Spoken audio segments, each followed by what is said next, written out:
Welcome to Modern Mystic Messages. Bear with me, y'all, a little bit. I wasn't aware that I was going to have to change the orientation of my camera here for the live stream. This is a little bit different, but we're gonna be all right. Hold on a second. Let me get myself situated.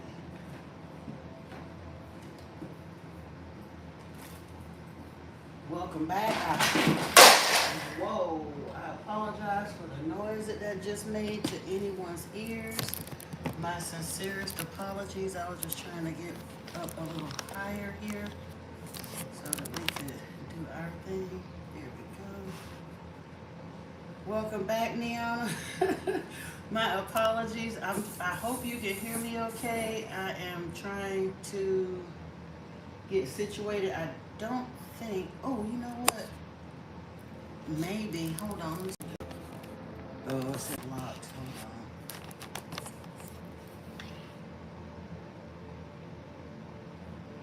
Oh, maybe it won't be now. Oh, no, don't want to do that. I'm so trying to get this situated. My bad, y'all. I'm so sorry. Take green screen off.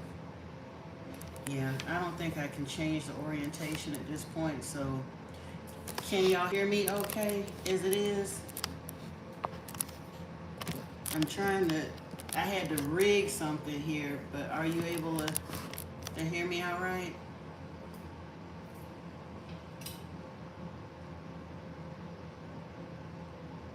Kind of, sort of, no, maybe?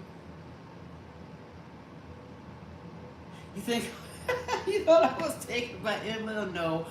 I was so busy talking that I wasn't paying attention. I had my phone plugged up because it was kind of low when I started the live stream. And I thought the charger was charging, but I actually had it plugged up and it wasn't charging, and the phone powered down. So I'm actually on my tablet right now. That's why the orientation is a little off and it's a little bit grainier. But as long as you can hear me and I can see y'all's comments, we should be all right. I actually can't see the comments right now. Oh, there they go. Cool. All right. Well, I'm hoping that some of the folks that were on before make their way back, because we were getting why does my chat the text keeps disappearing and I don't know why. No, don't want it.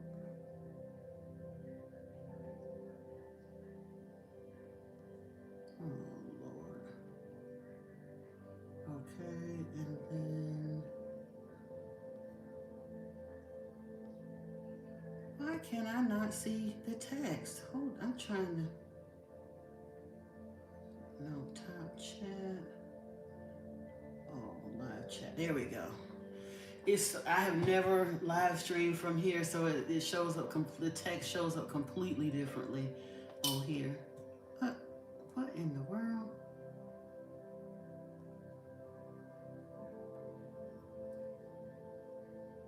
Okay, we're gonna get into it. Were we going into the? Oh man, why in the world can I not see these the way I want to? Oh, here we go. I've had it. I just I guess we don't see as much or as close a detail. Probably don't wear it as often. The chat keeps disappearing though, and that is just so weird. Oh, maybe it's because I had this top fans thing here. Let me take that out. No. I don't want to stop streaming. I'm gonna have to get used to this. Hey, DePolly, welcome.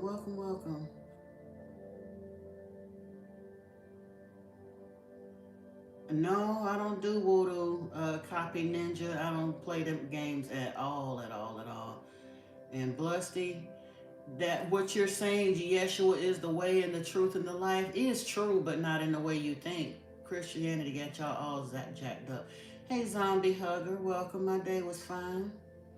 I'm not doing tarot on the channel tonight, DePolly. You would have to see me when I'm actually on there or contact me for a personal reading. How is it wrong? Because if you missed the live stream, you'll have to check part 1. This is part 2. I had a little technical difficulty and a mix up.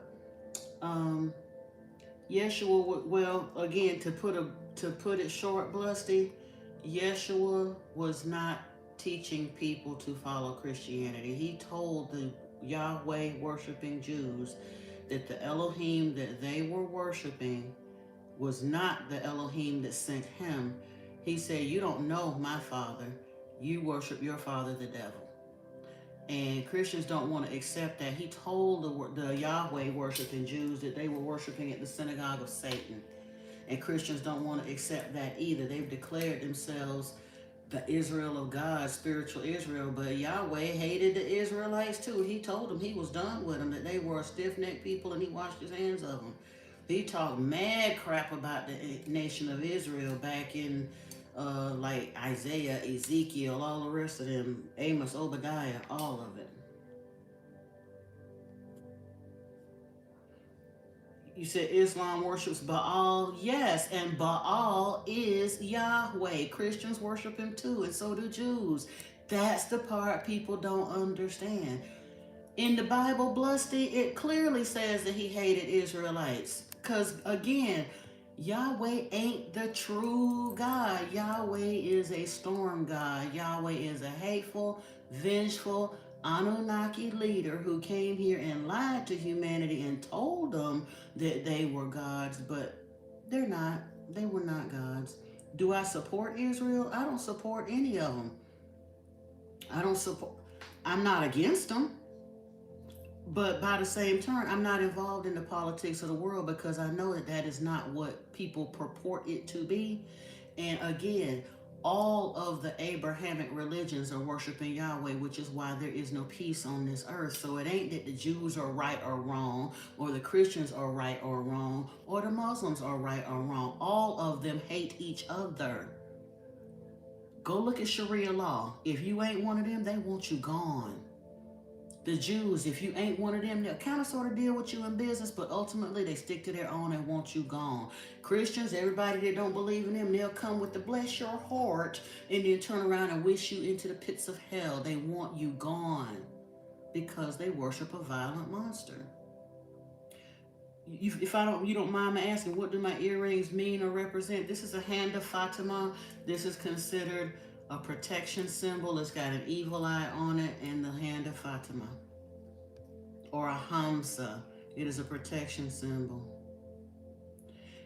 You didn't ask me about whether I love my Muslim and Jew brothers and sisters. The God they worship doesn't love them. And overall, as a religion, you can say, I love my Muslim brothers and sisters, but I promise you at the end of the day, the Muslim leadership, if you're not Muslim, they don't love you, Blusty, and you're fooling yourself if you think that they do. Why do you think that they're able to go out and claim that they're going to reach heaven if they go out and strap devices on themselves to unalive hundreds of people at one go? If they do that, then they will go and reach nirvana or heaven or whatever and get 72 virgins and all the rest of that. Their way of thinking is so violent that if they are willing to sacrifice themselves in service to that bloodthirsty God while taking out quote unquote non-believers, then they believe that they're going to get some wonderful reward on the other side from Yahweh, from Baal, Allah, for doing that. I did say Christians give them to bless your heart because I get it in here all the time. All them good Bible thumping Christians that come in here and literally wish me to the pits of hell for speaking what Yeshua done told me to put on there. Where's your proof, Ezel Dean, whoever you are? I don't have to prove nothing. Go do your homework. That part. Again, go talk to them and see what they tell you. Go read Sharia law. Go read the Jews, the Talmud and the Torah. Then you'll find out. Go read the Bible. You want to know eyewitness accounts of... I didn't say Yeshua didn't rise. I never said that. He didn't actually die. That's the part you don't understand. He was a yogi. That part. Shaheen, you have a doubt? Okay. If Yeshua is God, then how did he die? He's not God, Shahina. That's the first intelligent thing. You have a doubt for a reason because he never said he was God. The Jews said that he said he was God. The Jews said that he was king of the Jews so that they could run and tell the emperor that he was trying to usurp Rome's power. That was the excuse that they used to try to get him unalived by the emperor. Shahina, if depends on what you believe. If you believe in some of the other ancient texts to go along with the biblical text, in my opinion, Yeshua is the second incarnation of Thoth. In the Emerald Tablets, it tells us that Thoth is the Word. Thoth was the light of the world. Thoth was called the Logos and the Son of Man. And when he achieved his immortality, he asked for permission to continue to be among the sons of men, to be a light of the world.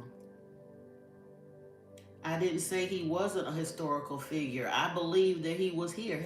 He's one of my main guys. You preaching to the wrong ones, boo-boo. I don't call none of them God, because our actual progenitor, who is Yahweh's brother Enki, Enlil, Yahweh Jehovah, his first name when he first got here was Enlil. You can go do the research. You just stepped into the live stream, so you missed a lot. I got cut off earlier. But his brother is Enki, and he was our actual progenitor. He was the one to let us make man in our image. That was Enki, Nenma, and Thoth. Yahweh, Jehovah didn't have nothing to do with that. Enlil, he had nothing to do with that. You said you're in an Islamic country now. Allah isn't kind. He said Yeshua can't be true. Exactly.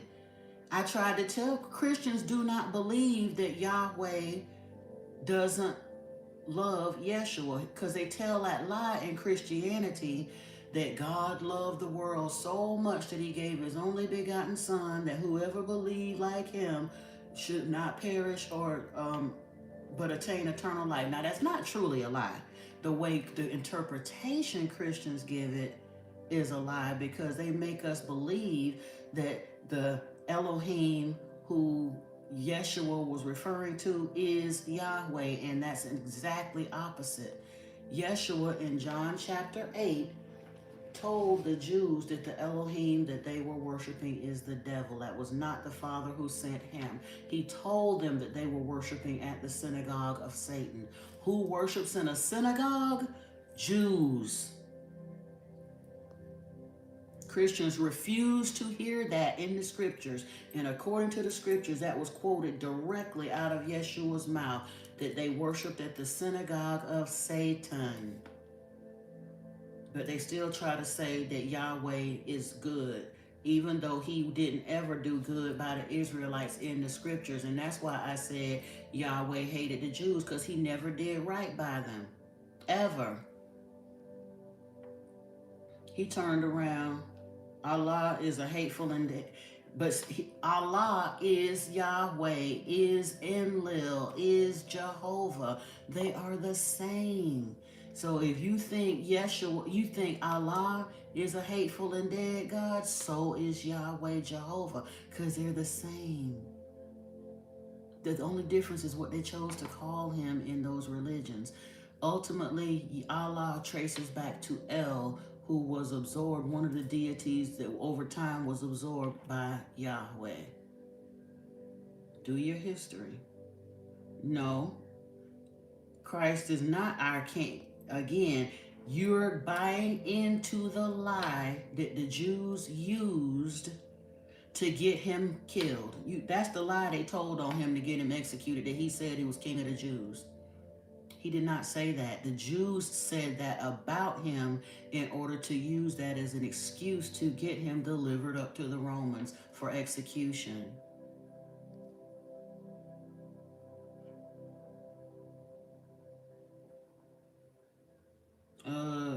Castillo Francis Dawn, I'm not your granny, but I'm fine. Well, I don't know what's up with you. I'm not misinterpreting that. The synagogue might as well be worshiping Satan because they were using Marketplace and they were using... Again, they might as well be worshiping Satan because You don't want to believe the interpretation because some preacher done told matter is turn around and go look at John, because you can't turn around and claim that I'm misinterpreting that. John 8:42. Yeshua said to them, if the Elohim were your father, you would love me, for I came from the Elohim and I am here. I came not of my own accord, but he sent me. Why do you not understand what I say? It is because you cannot bear to hear my word. You are of your father the devil, and your will is to do your father's desires. He was a murderer from the beginning and does not stand in the truth, because there is no truth in him. When he lies, he speaks out of his own character, for he is a liar and the father of lies. That ain't open for interpretation. That's plain words. And you can't tell me to go research Yeshua by researching the Greek, because Yeshua was not a Greek. He was a Jew. The Greeks put their spin on it when they get over here on the other side of the Romans. The Romans executed Yeshua. That whole, all of the Roman, the Greek and Latin and stuff that came in hundreds of years after the fact, that's their spin they put on it. So you sitting up here talking about the Jewish Testament was not written in Greek, my love. You really don't know what you're talking about. And the New Testament, yes, but the New Testament was written by one man, Paul, 100 years after they unalived Yeshua off the earth. Go do it. Even Google will even give you that. Go look up when each and every one of those books was written, and the closest you're going to get is 15 years after Yeshua's execution. So it was so important. Let him tell it. He was supposed to be the foundational point of the church. He was supposed to be leading them in a new direction. He sat on his ass and didn't say a word for 15 whole years after Yeshua's execution before he wrote the first letter of the books of the New Testament. No, baby, no. John was written in his perspective. Matthew, Mark, and Luke were written 30, 50, and 80 years after Yeshua's execution. Go do your homework and your history, Blusty. Exactly. They talking in circles and they late. I'm not going to keep arguing with them. Diablo De Niro, you project much? Why are you gay? Because I'm not. John, yes, John was Jesus' cousin. You're absolutely correct, Major Arcana, but here's the thing.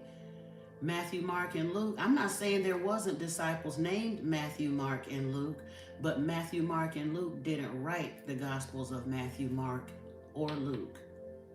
Because, like I said, those books were written 30, 50, and 80 years after Yeshua's supposed execution.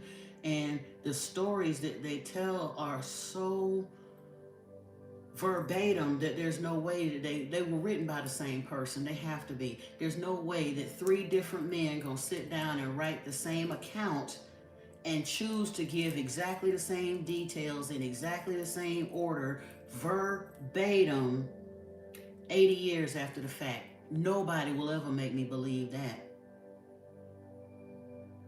I believe Islam ain't true because the God that they worship ain't true. That's why. Just like Christianity ain't true because the God they worship ain't true. Just like Judaism ain't true because the God they worship ain't true. They all worship the same God, who Yeshua said is the devil. And the fact that they've been around for 2,500 years and got the whole world by the short hairs but ain't got no peace on this planet is further proof that they ain't true, because if any of them were worshiping the true God, we'd have peace and prosperity on this planet. Blusty, go read the account of the Last Supper. The entire book isn't verbatim, but the Last Supper, that account, there's two things in there that lets me know that they are not written individually. They were written by the same person. Number one, they all make reference to, I think it's a prophecy in Daniel or Ezekiel somewhere. All three of the accounts talk about the man at the gate with the pitcher of water showing the way. And then right after the Passover meal, they claim Yeshua instituted this new covenant: eat of my flesh and drink of my blood and keep doing this in remembrance of me. They're not exactly verbatim, but those three details are conspicuously absent from the Gospel of John, the one who was a blood relative of Yeshua's, who walked with Yeshua. Islam ain't about peace, Shahina. You really been drinking the Kool-Aid if you believe that. They ain't got no peace in their own damn lands. Go look on the news right now if you think Islam is about peace. Go look in every single country on this planet right now that's got a Muslim leadership that's considered a Muslim country and see if they got peace. I promise you they don't. Go look in Europe and everywhere that Muslims have immigrated in the world and taken over their parliaments and their this and their that and see if there's any peace. Islam is not about peace, baby. You've deluded yourself. They claim it was supposed to be about peace. First of all, ain't no religion that allows child marriage truly about peace. It's peace for who? For the old ass men that want to marry them little girls and ruin their lives? Maybe. But no. Yeah, have a good day. Bye-bye. Where was we at, y'all? I am having a good day. Dr. Solas, welcome. Are we going into the Lost Book of Enki or into the Emerald Tablets? Somebody put a vote up for the Emerald Tablets earlier, but I don't know if they came back into the live stream. I think I'm using the Emerald Tablets to prop up my notebook. Bear with me, I gotta get a replacement book. To prop up the tablet. I done threw so much stuff down here off of this shelf. Bear with me. Book of Enki? Okay. Yeah, that's what I was gonna head into earlier anyway. That's the Emerald Tablets, my bad. You talking about actually she was physical matured in the Quran? No. Ain't no, look, you out of your mind. I'm about to boot you off of here because if you are so morally bankrupt that you think a 10, 11, or 12-year-old girl is mature enough to marry a 40-year-old man, I don't even want you in my live stream or in my soul tribe, Shahina. I have literally seen grown-ass men sitting up there boo-hoo crying because their government in their countries were going to outlaw marriage under the age of 18. I done seen sitting up here video clips. I ain't talking about just a still picture of 40-something-year-old men with straggly gray beards walking around the marketplace with their 10-year-old pregnant wives. So no, ain't no 10-year-old mature enough to be talking about them mentally and physically mature. Just because a young girl starts to bleed and have her menstrual cycle does not mean she's mature. That means she is her reproductive organs are just beginning to mature. But there's a whole lot of young women that die in childbirth behind ignorant ass men that sit there and try to claim that a woman that begins to have her menstrual period is old enough and mature enough to have a baby. A 10, 11, 12-year-old trying to have a baby, it literally rips them apart. Don't you dare sit here and talk about they're mature enough. And I'm so sorry, y'all, but that's something that angers me. Oh my God, it angers me. I don't mean to be getting out of my class, but you're not gonna sit there. No, sir. You should convert. You should go somewhere and convert to Islam. There's no way in hell. I got way too much sense and way too much mouth to let some go and do that. I called myself dating an Islamic man once before, and then I got some sense and realized I could never marry that man because they'll lie to you and tell you you ain't got to convert and all the rest of that. But once you marry them, then they can switch out on you. Remember that movie and the book, Not Without My Daughter? If you never seen that movie or read that book, please go read Not Without My Daughter. And they'll show you how Islamic men behave. Oh, I'm glad you're back, Miss Yates, yeah.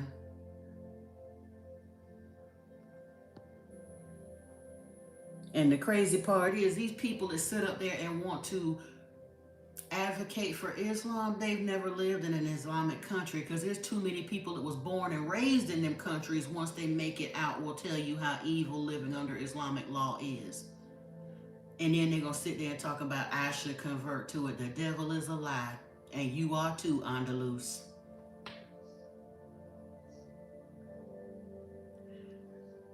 No. In America, again, you talking what you do not know. Until 1980, they could not marry at 7, 8, or 9.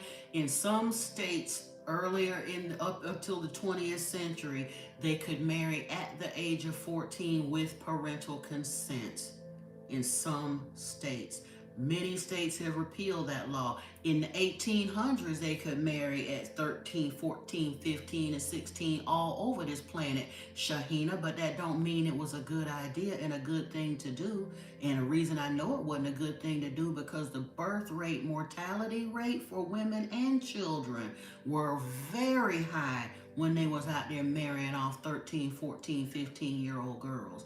A 14-year-old's body is not designed to entertain childbirth, period. What did Muhammad see or did wrong? I don't know what Muhammad, peace be upon him, did wrong, but he lined up with Yahweh, just like I said earlier in this live stream. Abraham, Yahweh has a habit of picking apart the stragglers, the outliers. That's who he goes after. Felix, I get that part, but I wasn't going into that with him, Felix Inquiritus. Muhammad had a habit of just going off, wandering off to himself, but fortunately he had 4 wives, one of whom Hadijah had a whole lot of money, and she loved it her some Muhammad. So he could get away with roaming off into the mountains for 3, 4, 5 months at a time because he felt like it. He was not mentally stable in the first place because he wasn't going on a structured spiritual sabbatical. He just used to like to go off and wander off by himself into the cave somewhere. But at the end of the day, I'm not even knocking Muhammad because Yahweh's MO is to literally pick at the outliers. Abraham was an outlier. He left the land of Ur to go make a name for himself. Took his brother and his wife and all his camp and roamed out there. Got out there, famine hit the land, and he was about to starve to death. Yahweh came up and said, yo, if you agree to serve me, I'll give you a son in your old age. You don't have no children. I'll give you a son in your old age, and I'll make your name a mighty people if you agree to serve me. Abraham said, yeah. But Abraham was weak of character too. He was a liar. He sat there and told his wife to tell the Pharaoh that she was his sister because he was afraid that the Pharaoh might find her attractive and want to kill him. And the Pharaoh did find her attractive because he didn't know he was coveting another man's wife. And instead of Yahweh making it right, first off, if Yahweh had took care of Abraham the way he promised to, Abraham should have never had to go back into Egypt during the famine. But Yahweh did not provide for Abraham. Abraham had to go back into Egypt during the famine. And then Abraham had Sarah lie to the Pharaoh. The Pharaoh thought she was single and wanted to marry her. And instead of Yahweh setting the record straight, Yahweh sent plagues onto the Pharaoh until the Pharaoh was like, why didn't you tell me that was your wife? Got me over here covered in another man's wife. Take your stuff and go. But that's the way Yahweh behaves. Same thing. He promised to take care of the nation of Israel and make their name a mighty people, but he didn't do it. 400-500 years after Abraham, they're now in captivity in Egypt as slaves. Moses was on the run in fear for his life because he had killed one of the Pharaoh's guards. So Abraham is a liar. Moses is a murderer. Yahweh sees an opportunity to get these outliers on his side, so he says, yo, I know you out there on the run for your life, but I'm telling you, I want you to go back and tell the Pharaoh, I said, let my people go. And if you do that, Moses, I will deliver your people into the promised land, a land flowing with milk and honey and blah, blah, blah, blah, blah, blah. Moses said, okay. And they went and did that. He still didn't keep his word. He marched them people around 40 years in the desert for a trip that shouldn't have took no more than 11 weeks. And when he finally delivered them to the land of Canaan, he didn't bother to tell them he didn't get the people out the land that was already there. The land of Canaan was overrun with Nephilim. Big, giant, violent, cannibalistic, Anunnaki hybrid giants. Who was Ashtaroth? They say that, Kevs, they say that she was his wife, so she may have been a representation of Ninlil, which was the wife that Yahweh actually got exiled over. Ninlil, her first name when she came here was Sud, S-U-D. She was a scientist that worked on the team on the in the healing city Bactabera. She worked for uh, Ninmah, Isis. And Yahweh got to drinking and partying one day and saw Sue. He got her to drinking and all that too, and took her back to his place. She was a virgin, and she told him that, and he forced himself on her, and she got pregnant because he violated her, and he was exiled for that. Because they don't get down, they don't agree with that, like forcing nobody, but he did that, and he was exiled. But the only reason he was let out of exile was because she actually got pregnant, and rather than have a royal bastard running around there, she agreed to forgive him and marry him, and he was allowed out of exile to marry her, and he took back up with his rulership of earth, and that was a huge mistake. But her name became Ninlil after that, and I guess in time she migrated into Ashtaroth, or Asherah actually. But yeah. And you said Muhammad, it came from the line of Ishmael. I don't doubt that at all, Joel Picardo. The promise was with Isaac, not with Ishmael. Yeah, but he turned again. I'm not banging just on the Muslims. They may come from the line of Ishmael, and that's all well and good. But even through the line of Isaac, by the time they get through Amos and Obadiah and First and Second Kings and Ezekiel and all throughout all of that, Yahweh is absolutely lambasting them about the things that they did, the things that said, where does the Quran tell that? The Quran ain't got to tell that. Go do your ancient history if you don't believe it. Well, Reptos Washer, you the one got Reptos in your name. I don't do voodoo. Thank you very much. Obviously, your spiritual discernment is off because most people tell me that they can see my light. If you can see auras, you know that I'm all about love and light. I follow Yeshua. I don't mess with voodoo. I don't mess with any of the organized religions, no spell work, none of that. Hey, Muhammad Zohed.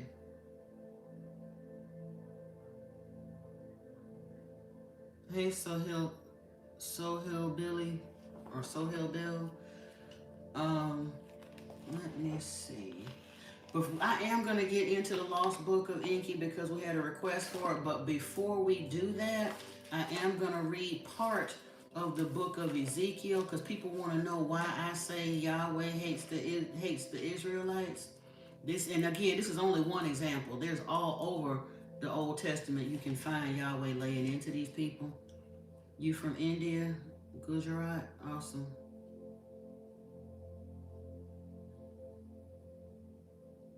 I don't need to let you explain. If you want to explain something, Shahina, go make you a channel, and whoever chooses to show up on it, you can explain all you want to them.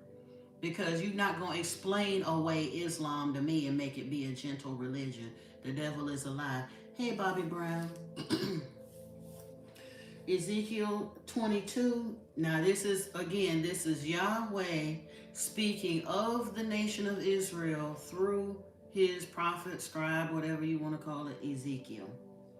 And the word of the Lord came to me, saying, and you, son of man, will you judge? Will you judge the bloody city? Then declare to her all her abominations. You shall say, thus says the Lord God, a city that sheds blood in her midst, so that her time may come, have become guilt, and that make idols to defile herself. You have become guilty by the blood that you have shed, and defiled by the idols that you have made, and have brought your days near. The appointed time of your years has come. Therefore I have made you a reproach to the nations, and a mockery to all the countries. Those who are near and those who are far from you will mock you. Your name is defiled. You are full of tumult. And again, he talking about Jerusalem and the nation of Israel. Behold, the princes of Israel in you, every one according to his power, have been bent on shedding blood. Father and mother are treated with contempt in you. The sojourner suffers extortion in your midst. The fatherless and the widow are wronged in you. You have despised my holy things and profaned my Sabbaths. There are men in you who slander to shed blood, and people in you who eat on the mountains. They commit lewdness in your midst. In you, men uncover their father's nakedness. In you, they violate women who are unclean in their menstrual impurity. One commits abomination with his neighbor's wife. Another lewdly defiles his daughter-in-law. Another in you violates his sister, his father's daughter. In you, they take bribes to shed blood. You take interest and profit and make gain of your neighbors by extortion. But for me, you have forgotten, declares the Lord God. Behold, I strike my hand at the dishonest gain that you have made and at the blood that has been in your midst. There ain't no room for interpretation there. That's just reading, thus saith the word. Those were Yahweh's proclamations, and that's only a little bit. It goes on and on and on for several chapters, and that's just in the book of Isaiah. The entire book of Amos and Obadiah is laying into Israel. Even in the tail end of the Pentateuch, the first 5 books, he lays down the Mosaic law and then turn around and tell them how shifty they were there, and especially for their shrewd business dealings. Yahweh made it very clear he didn't find it shrewd or good. He found it wrong. And that, like I said, as shifty as Yahweh is, when he turn around and tell them that they done gone too far, they done really gone too far. No. Well, true, but again, that ain't nothing to brag about. I'm not Christian, Slickopper. I ain't never told you I was Christian. They're not. I'm proudly not Christian. You in the wrong place, Slickopper.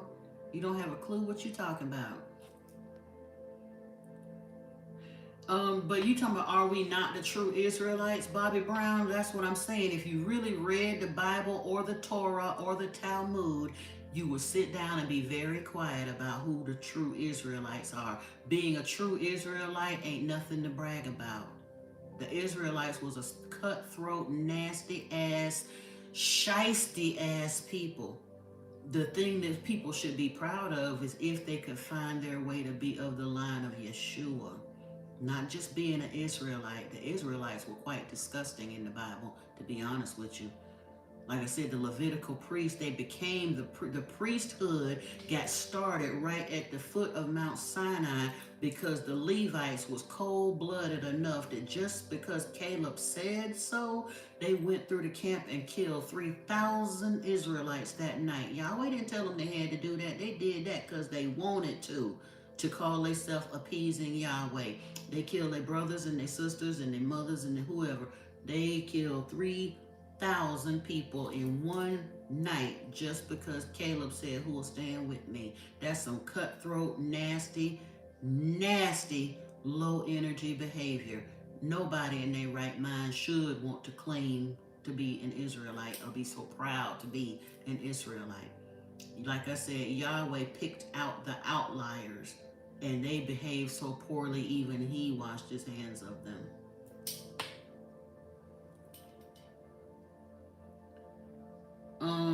Again, I feel like because of my calling and the way I look and all that, I'll say that I'm of the line of Yeshua, but Yeshua was an Edomite and a Nazarite, very possibly an Essene. No, none of them 3 groups of people messed with Yahweh at all.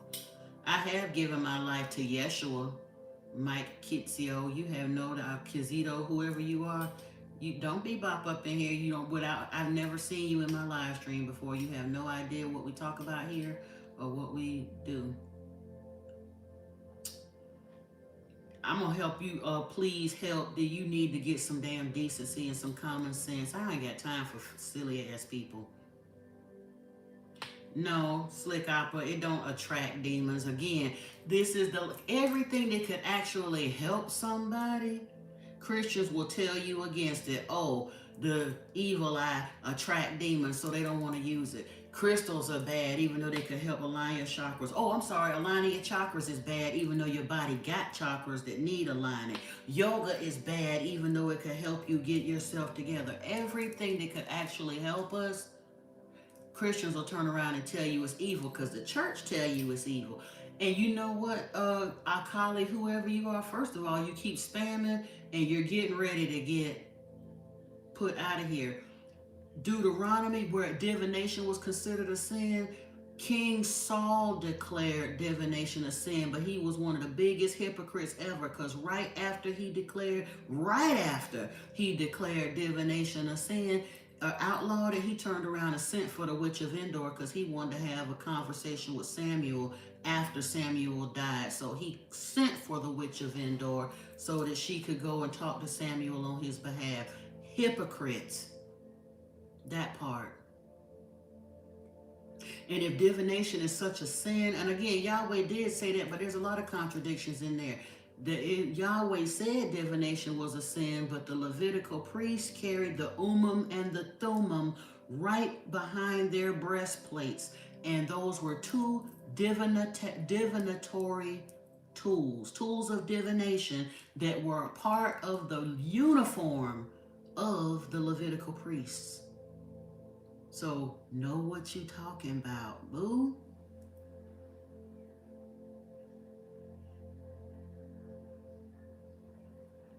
You said Satan has powers, but is the way to heaven. Satan got plenty of powers. You know what his biggest power is? Convincing all y'all fools that he don't exist. Convincing y'all that his name ain't Yahweh. Satan is not a name, people. It's a title.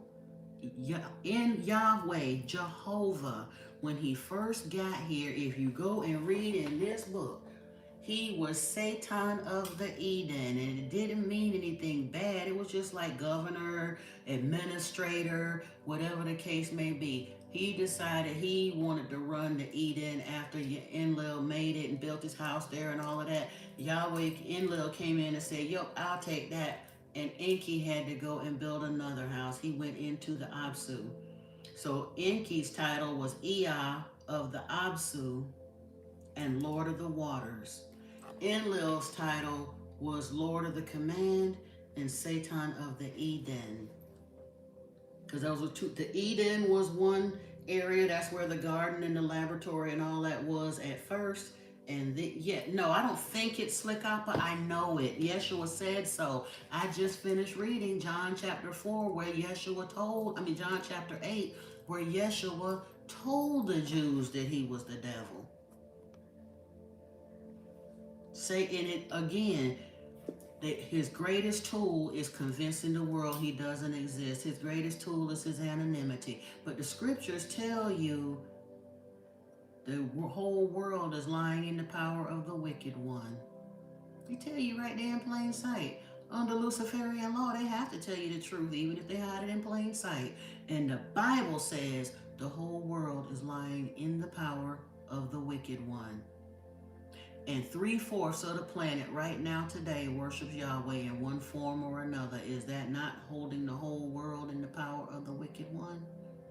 When 6 billion out of 8 billion people on this planet worship the same deity, that is the whole world lying in the power of the wicked one. Like I say, from the four corners of the earth, Gog and Magog, like the sands of the sea, herding them towards the day of Armageddon, like they say in Revelation. And the scriptures tell you, narrow is the gate and cramped the way to life.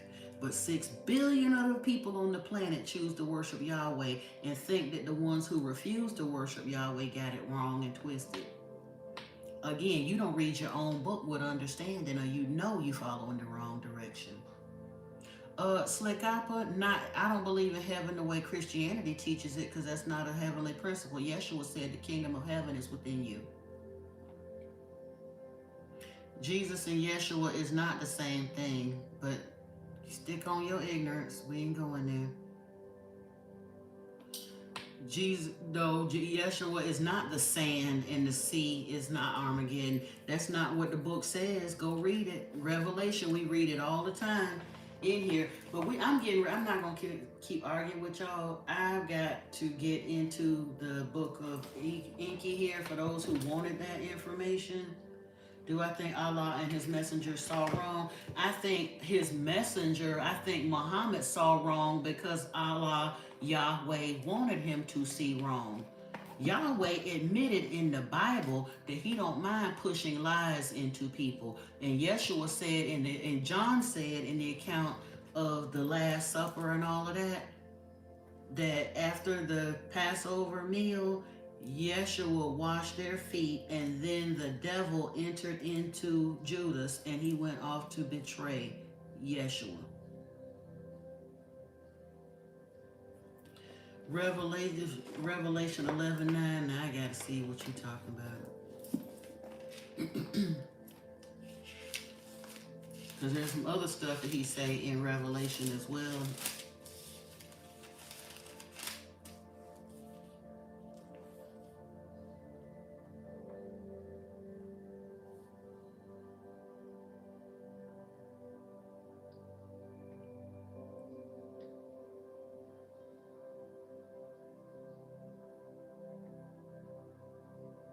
They have the power to shut the sky that no rain may fall. I'm going back a few verses.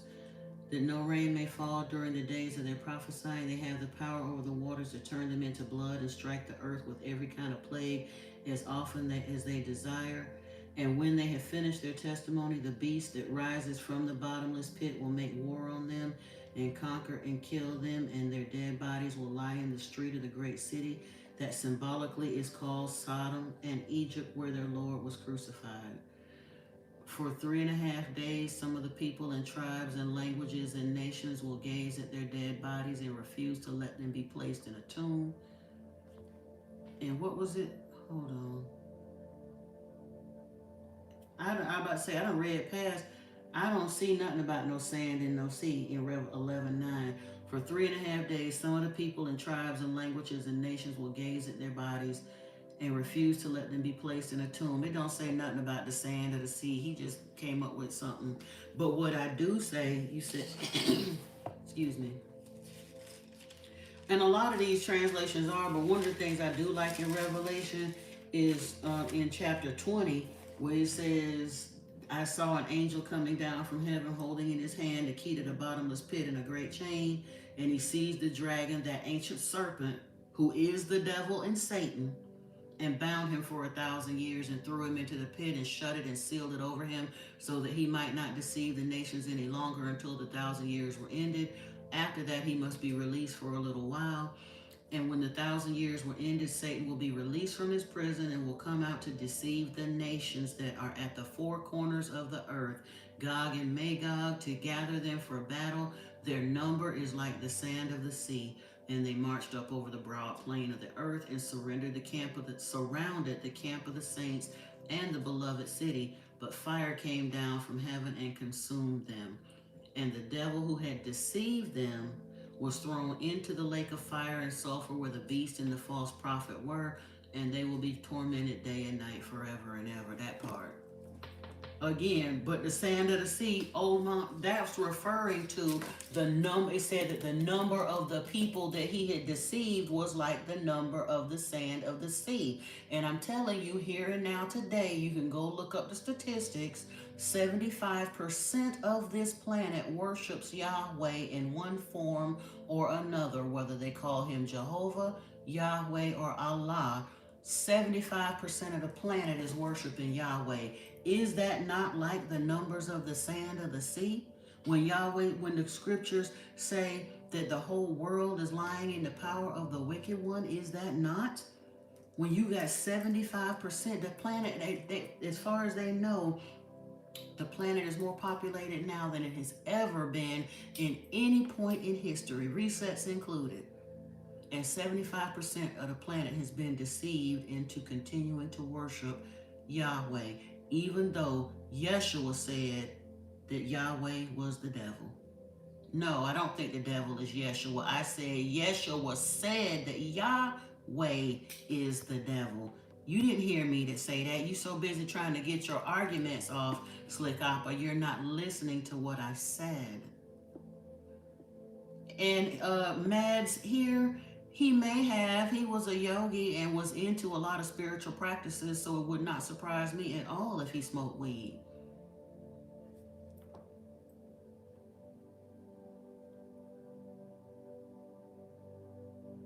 Do I think the wine is the blood of Jesus? No, I don't think the wine is the blood of Jesus, but I do think the idea that Yeshua, being a Jew, would tell somebody to engage in a ritual that symbolizes drinking his blood and eating his flesh, because carnism, cannibalism, that is a tenet of the Church of Satan. Okay? So I honestly don't believe that he said those things. Like I said, I discussed it in the previous live stream before I got cut off, that Matthew, Mark, and Luke, those gospels were written 30, 50, and 80 years after Yeshua's so-called execution. And the people who supposedly wrote them, the likelihood that 3 different men would sit down 30, 50, and 80 years after the fact and write an account that was almost verbatim in that particular aspect. Now, other parts of the book are different, but when they get down to the story of the Last Supper, those 3 accounts talk about how they had the Passover meal, then Yeshua started this new thing of eat my flesh, drink my blood, keep doing this in remembrance of me. But the eyewitness account of John, who was the one who was really on Team Yeshua, that was his predecessor, so to speak, the one who prophesied about his coming, the one who actually baptized him, and the one who was his blood cousin. John very conspicuously don't say not one word about no eat of my flesh and drink my blood. He said they had the Passover meal, then Yeshua washed their feet, and then after that the devil entered into Judas and made him go off and betray Jesus. And as far as whoever was asking that question about Kritika, thank you, I appreciate you. No, baby, he doesn't call the God of the Jews his father. He said, you don't know my father. The father that sent me is not your father. I just read that, and I'm not going to read it again because you didn't bother to listen the first time, RBQ. You still back here, even though I read John chapter 8, starting in verse 42, where he said, the father that sent me is not your father. You don't know my father. You worship your father, the devil. So you can go read it again at your leisure. I don't have to keep reading the same verses over and over just because you would rather argue than go read it for yourself and listen to the truth. Sin means to miss the mark, exactly. Truthfully, I strongly suspect no one is supreme beings, God, because, again, Yahweh, Enki done let us know we have the right and the responsibility to turn our worship gene off.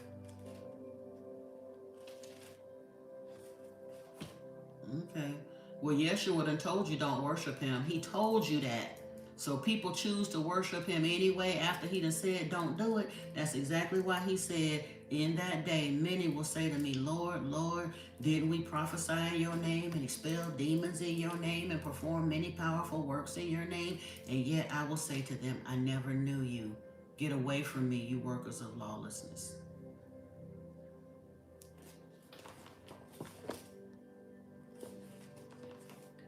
John 6, hold on. Because I didn't see all of that. I don't know, again, I have no idea what,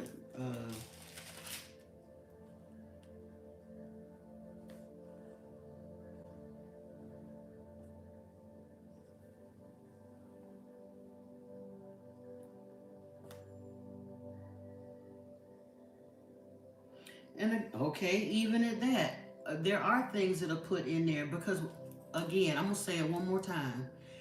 I know that this book has been tampered with, and it does say it in here, but again, the Passover meal in the account in John where it describes the Passover, he did not say that. This was when they were having an open dispute. It said, how can this man give us his flesh to eat? Yeshua said to them, unless you eat the flesh of the Son of Man and drink his blood, you have no life in you. They put a lot of carnistic stuff in there because, again, Matthew, Mark, and Luke did the same thing. But Yeshua was a Jew. Yahweh demanded that all blood be poured out to him. There is no practicing Jew that would have told anybody to drink anything's blood, much less a human's blood, because blood is sacred and is supposed to be poured out to Yahweh according to the Jews. So just because this verse was inserted in here does not mean that Yeshua actually said it or that John said it. You can put it in here and I'm reading it. I see that. I still don't believe that. Because again, Yeshua was not pointing nobody to Yahweh in the first place. God can't be three. He can't. That's the point. And the Trinity is not a biblical teaching. It is a Christian dogma that became doctrine. In the scriptures, at best, you'll only ever tie two together, the Father and the Son, or the Father and the Holy Spirit. You don't get all three of them at once. That is a manufactured belief of the Christian church. I am Niana. You said every time Lord is mentioned in the Bible, you think it's referencing nobility and not God. It should be. Because they talk about the Lord God, and God. But again, God don't even refer to God in the Bible. It's the powerful ones. You say the book has been tampered with. Where are we getting that information? WGM Thought Provoker. All over everywhere from everybody that's ever studied theosophy or theogony or any esoteric information. First off, it only makes sense. It should only make sense to a thinking person that it's been tampered with. Just because they found the Dead Sea Scrolls, Christians think that the Dead Sea Scrolls was the be-all and end-all to all answers anywhere for all time.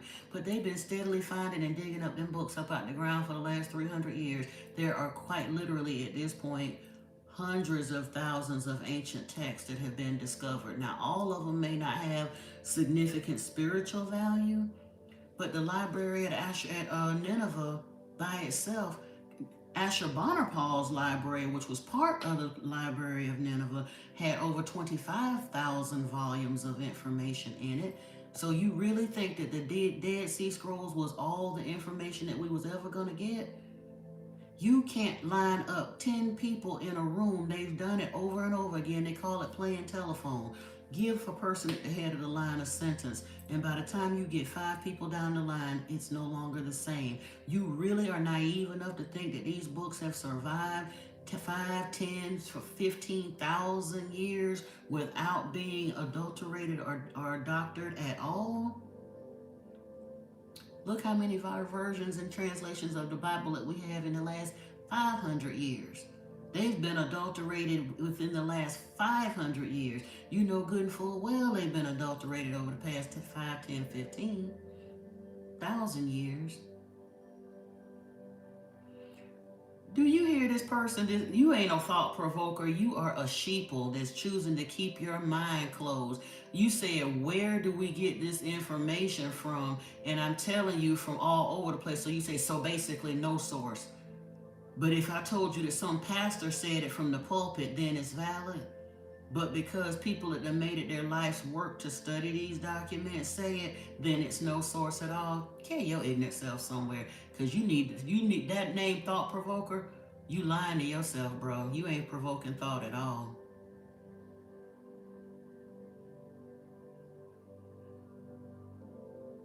Hey, Miss Pretty Lady, welcome. Child, we're going to ignore the ignorant people and get on up in here in the Lost Book of Enki. Do we want to hear the creation story or the Adam and Eve story or the flood story? Because I don't think we're going to have time to read both of them.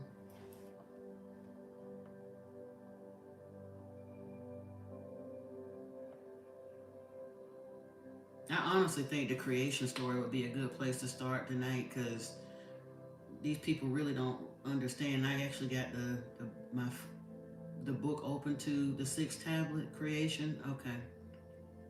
And mind you, this isn't the creation of the earth, because even the Anunnaki don't know exactly how that was done. They give us the Babylonian epic version, and in the beginning, God created the heavens and the earth and the da da da da da. They just, yeah, they're just doing their thing here. But we're gonna start with the synopsis of the sixth tablet. To the incredulous leadership, Enki reveals a secret. In the Abzu, there roams a being akin to the Anunnaki.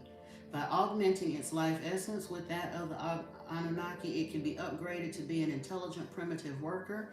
Creation belongs to the Father of all beginning, Enlil shouted. We will give our image only to an existing being, Ninmah argued. Badly needing gold to survive, the leaders vote yes. Enki, Ninmah, and Ningishzida, Enki's son, begin experiments. After many failures, the perfect model Adamu is attained. Ninmah shouts triumphantly, "My hands have made it." She is renamed Ninti, or Lady of Life, for her achievement. Ninki, Enki's spouse, helps fashion Tiamat, a female earthling. The earthlings, being hybrids, mate but do not procreate. Ningishzida adds two essence branches to their tree of life, or their life tree.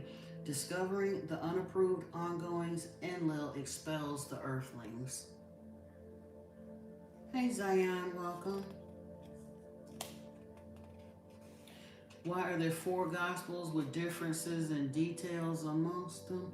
Again, the church will tell you that it's the same account given from different writers' perspectives, and I would believe that, except for the very, very, very close similarity in Matthew, Mark, and Luke of the Last Supper. That they're so close in the wording that it lets me know that those were either adjusted after the fact or written by the same person.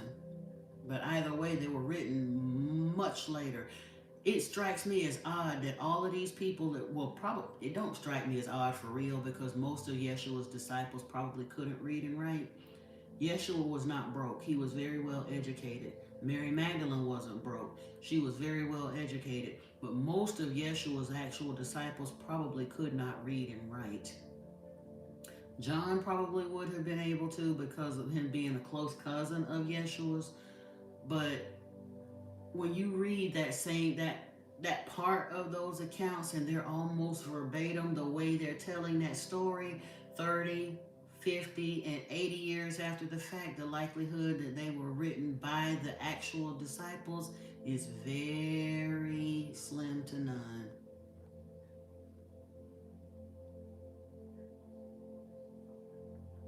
So what does that mean? It's a text from 50 BC. The Penguin Classics version is 992 pages long. What are you talking about?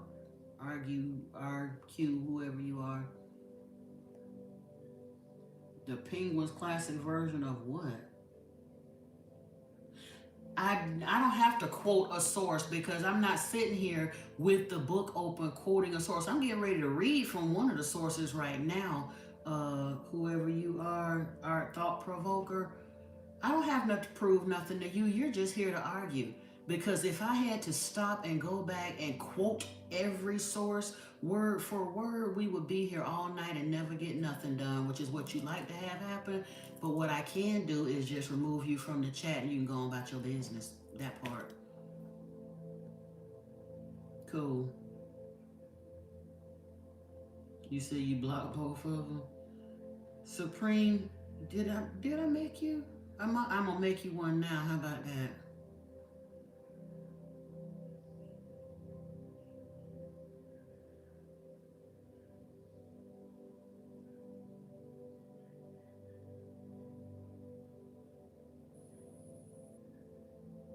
There we go.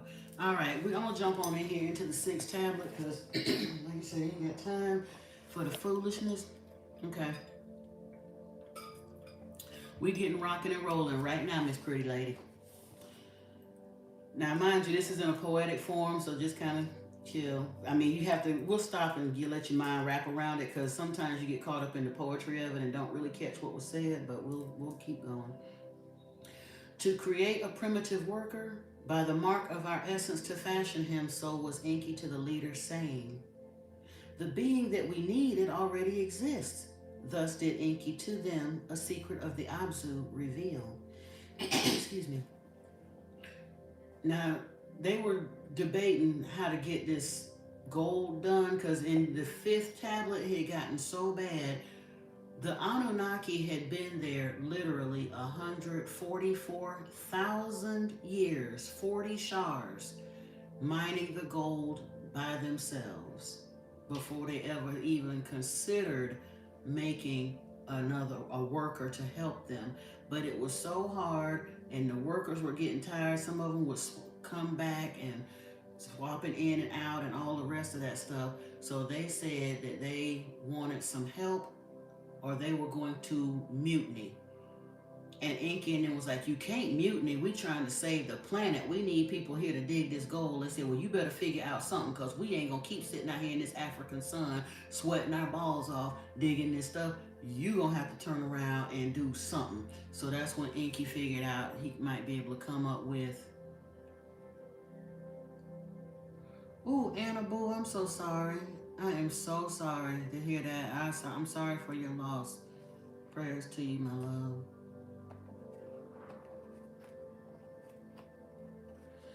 All right, so now let's continue on. Enki then told him he might have a solution here.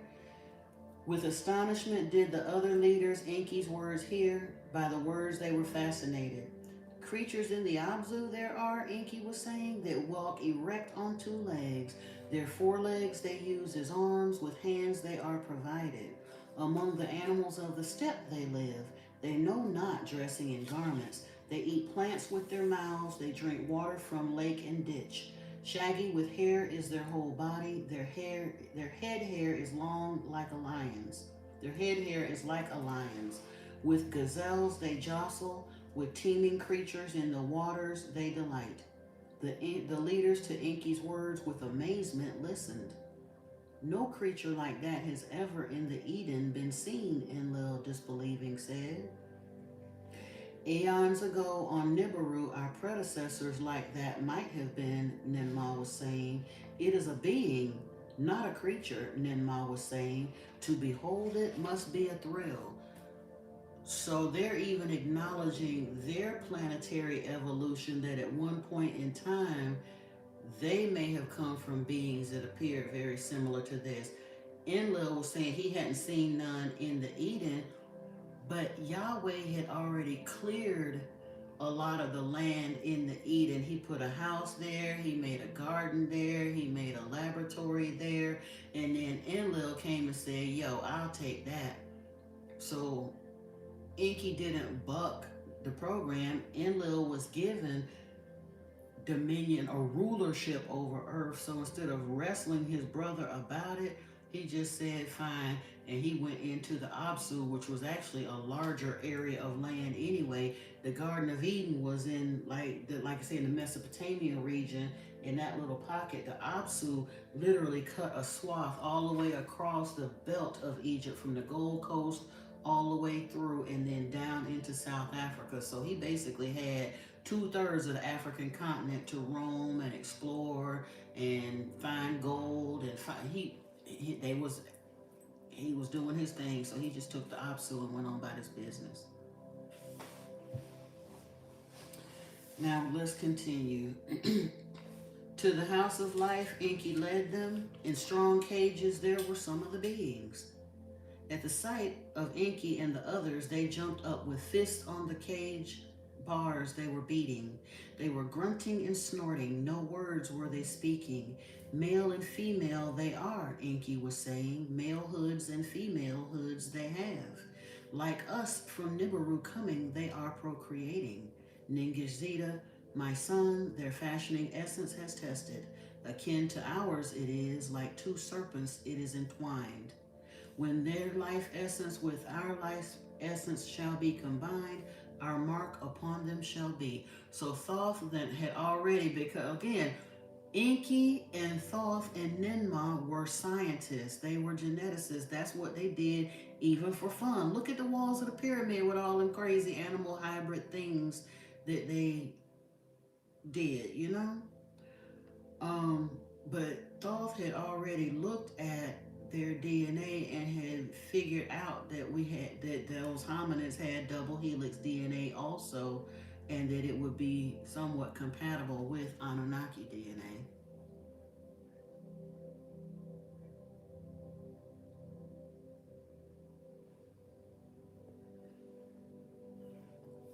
All right, let's continue. When with our life essence shall be combined, our mark when there with our life essence shall be combined, our mark upon them shall be.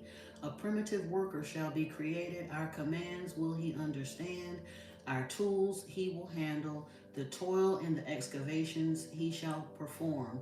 To the Anunnaki in the Abzu relief shall come. So was Enki with enthusiasm saying, with excitement his words came forth. Enlil at the words was hesitating. The matter is one of great importance. On our planet, slavery has long ago been abolished. Tools are the slaves, not other beings. Now, this is the part that I find most ironic of all. Enlil was dead set against the idea of messing with the hominid, creating Homo sapiens. He was against it because he said slavery has long ago been abolished. But once they got to go ahead to do it, oh, he got over that notion real quick and set out to enslave a whole mass of people. Like I said, the nation of Israel were basically enslaved to him. That part. What happened to people who never heard about Yeshua? Well, again, uh, Shamina, they're gonna be just fine because Enki also his philosophy spread throughout the world. This is the part Christians don't understand. They feel like everybody who don't claim the shed blood of Jesus is gonna go to hell. That's a Christian lie that the world has been intimidated with. But that's not what Yeshua was actually teaching. Yeshua's teachings more closely aligned to like Buddhism, Jainism, Taoism, that kind of stuff. And Lord Enki is actually, according to the end of the book, the Elohim that done had rule over earth, that Satan, dragon, devil had been deceiving the earth and all of that. It says he's going to be chained, released, then rechained, and destroyed. And after that, in Revelation 21, it says that there will be a peaceful Elohim that's coming, that Yeshua would be on the throne, presiding over new earth, so to speak, but that his father, there was a new, his father, not Yahweh, his actual father would be coming down with New Jerusalem, shining like a jewel. It sounds like a base camp coming down from heaven, and that they would have a peaceful reign over earth. Again, whoever you are, a taco guy, it wasn't four perspectives. It says that there are four perspectives, but again, if you look at the similarities between three of those four perspectives, it will become very clear to you that most likely three of the four were written by one individual or by an organization that was putting forth. It wasn't. They don't give. That's my whole point. They don't give different levels of detail when it comes to the Last Supper. The account of the Last Supper in those three books is almost verbatim, word for word. Almost. It's not exactly word for word, but the details and everything else is so close that it indicates that they were written either by the same person or by the same organization putting forth an idea. It's not likely that those were actual eyewitness accounts written by Matthew, Mark, and Luke. Because they do, Shahina. Old Testament law, Paul declared himself an apostle after the fact, and he blatantly said not only do Christian law contradict Mosaic law, he openly admits that Christian law contradicts Yeshua's teaching. He says in the New Testament, Jesus said this, but I say this, more than one time. Neither one of them, because it's been a gross manipulation, Shahina. That's why I sit here and continue to teach. Christianity is not the truth because they attempted to remix Yahweh and tricked the world into continuing to worship that nasty, bloodthirsty, demonic God, even though Yeshua told the Jews that he was the devil. And they turned around and made an absolute hypocritical blasphemy of Yeshua's teaching and the fact that they unalived him by lying to humanity and saying that it was necessary to unalive him to buy back our sinful, worthless nature, that was what was required to buy back our sinful nature, when in truth, they unalived him because they wanted him dead, and then they told us that lie, that it was necessary in order to rinse his blood off their hands and to absolve themselves of guilt for having done it. Because how you gonna have the same people that unalived him be the same people that's presenting this worship to you? To basically, they had to justify unaliving him somehow to get people to be willing to worship him, since they chose to use him as the bridge to bring people into Jehovah worship from the Yahweh. What is the organization's motivation to create the whole lie? Unity within the Roman Empire, my dear. The Roman Empire had a lot of different people worshiping a lot of different things all over the place, and Constantine, for the purposes of taxation and political unity, wanted to cut down from 15 different 20 different religions being practiced in pockets all over the place to one centralized religion. So he convened the Council of Nicaea, which convened over a course of almost 2 years, and they invited religious leaders from all the various religions throughout the kingdom, including the presbyters, who were the remnants of the believers in Yeshua, but all of them, not just in pagan, Wiccan, presbyters, all of them were invited to come in and weigh in on this new religion. And they took bits and pieces of this and that and the other, and texts from here and stories from there, and they created the Christian story and the Nicene Creed to roll out that new religion to the world.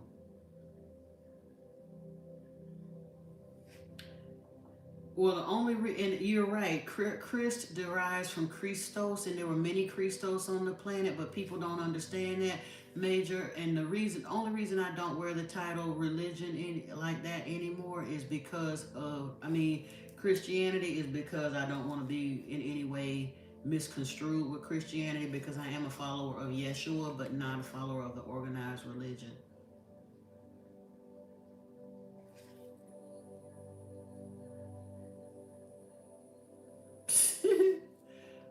Let me see. VJ Bashar, welcome, and I do hope that she has a safe delivery and help. Yep, and help. Shahima, that's a very good question. You answering your own questions. Because why is there so many denominations of any of these religions if they all follow the same? There's several different sects of Judaism, several different sects of Islam, over 45,000 sects of Christianity. They can't even get the story straight amongst themselves. Ew. Referral, whoever you are, no, I'm good. All right, let's get back in. I can't read all the comments. I'm so sorry. I'm not trying to ignore those who are coming in at this point, but I do have to get back to reading the story so we can find out what happened. Let me see. On our planet, slavery has long ago been abolished. Tools are the slaves, not other beings. A new creature, beforehand non-existing, you wish to bring into being. Creation in the hands of the Father of all beginning alone is held. So was Enlil in opposing, saying, stern were his words. So they called him the creator of all, the Father of all beginning. They acknowledge the existence of the being, the entity who created earth. It was not them. Even Enlil in this book acknowledges he is not the Alpha and the Omega. He is not the creator of humanity. He is not the creator of earth. He said creation in the hands of the Father of all beginning alone is held. Enki to his brother responded, "Not slaves, but helpers is my plan. The being already exists," Nenma was saying. "To give more ability is the plan." So she's saying we ain't creating nothing. We just gonna augment them a little bit, give them a little more intelligence, a little more razzle dazzle.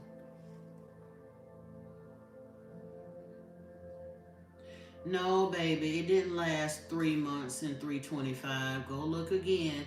Because the presbyters, the conclusion of it may have been 3 months. The presbyters were invited to put their input in about Yeshua, and they couldn't come up with any reasonable, rational input after 15 months. So I think it continued on another 3 months. So in total was 18 months, which is a year and a half. That's why I said almost 2 years.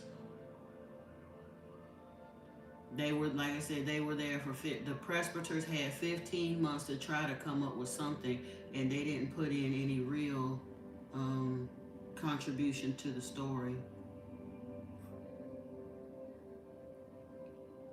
Referral, you gonna get put out of here. We don't talk like that up in here. We having an adult conversation.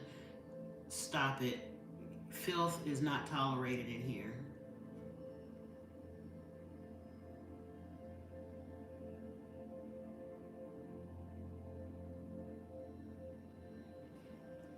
Okay, and so what? That Mansa Musa was Muslim and performed Hajj. I didn't say everybody. Again, nobody's saying that anybody was bad or whatever the case may be. I'm not debating any of that. My issue is with the religions, not the people who practiced them. I'm speaking out against the religions because Yeshua spoke out against them.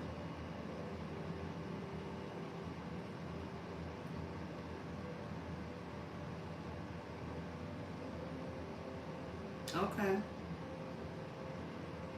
That's beside the point though. If he chose to have the name, I guarantee you it ain't got nothing to do with the Islamic issue of it, because it's something. There's more. Mansa Musa was more than just a Muslim.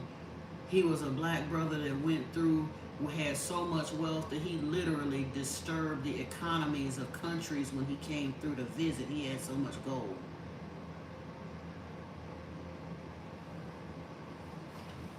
So see past the religion, boo. And I'm not saying that Mansa Musa don't deserve respect, because he absolutely does.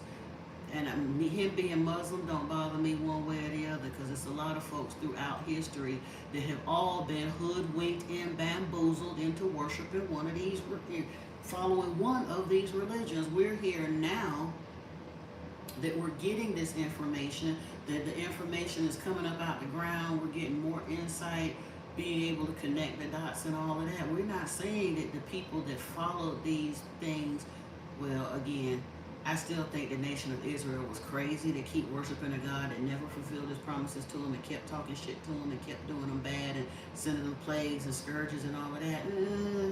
I think, oh, you are? Okay, well, he can be a Muslim man, he still know the truth. And when who am I to even argue with that? In some countries on the planet, I am well aware that on some countries on the planet, if you try to leave your faith, you'll be unalive for it. And I can't say that anybody, I can't tell nobody to leave their faith.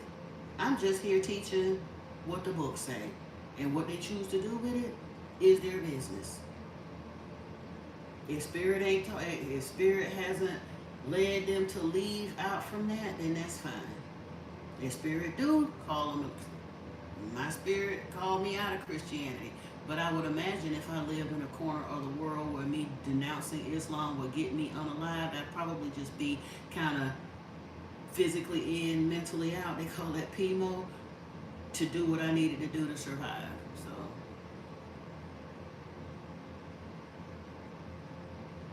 do I like knowledge, sister? Obviously.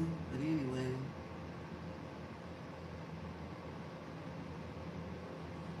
But not the way he talking about it. You ain't got to do the all caps. If you're coming in here with some foolishness, Emmanuel, they'll get you out of here quick. That's all I'm gonna say.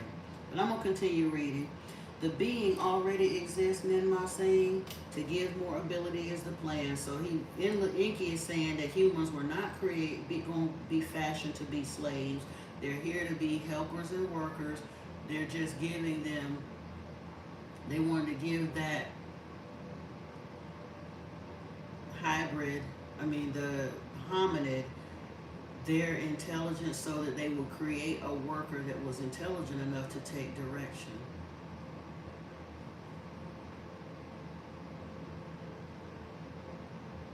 Emmanuel, I'm not going there with you because you on some political stuff that ain't got nothing to do with what we talking about, okay?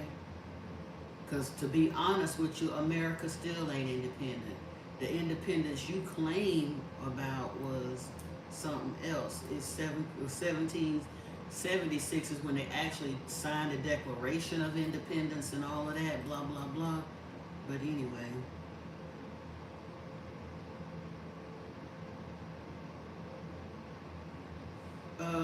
Whoever this person is that keep coming up with this stupid stuff, get them out of here if they continue because it's a distraction.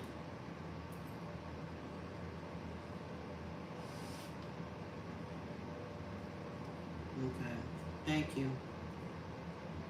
Not a new creature, but one existing more in our image, made, Inky with persuasion said. With little change, it can be achieved. Only a drop of our essence is needed. A grave matter it is, not to my liking, Enlil was saying. Against the rules of from planet to planet journeying, it is. By the rules of to earth coming, it was forbidden. So, from the beginning, Enlil was on track. He was the one that opposed the making of humanity. He said that it was against the rules of planet to planet journeying and against the rules of coming to Earth to come in and mess with the life forms of anything that was already here. So he kind of sort of knew that that wasn't the thing they were supposed to do. But that's why I find it so ironic that he would turn around and just go so far the opposite way after he finally got on board with humanity being created. Then he jumped in this whole wanting to entrap them mentally, wanting to enslave us, wanting us destroyed, and he wanted us destroyed in every, like I said, in the Babylonian epic, in the Sumerian epic, in the Anunnaki. He been calling for our extermination ever since we got here. After he didn't like it, he didn't like it, he didn't like it.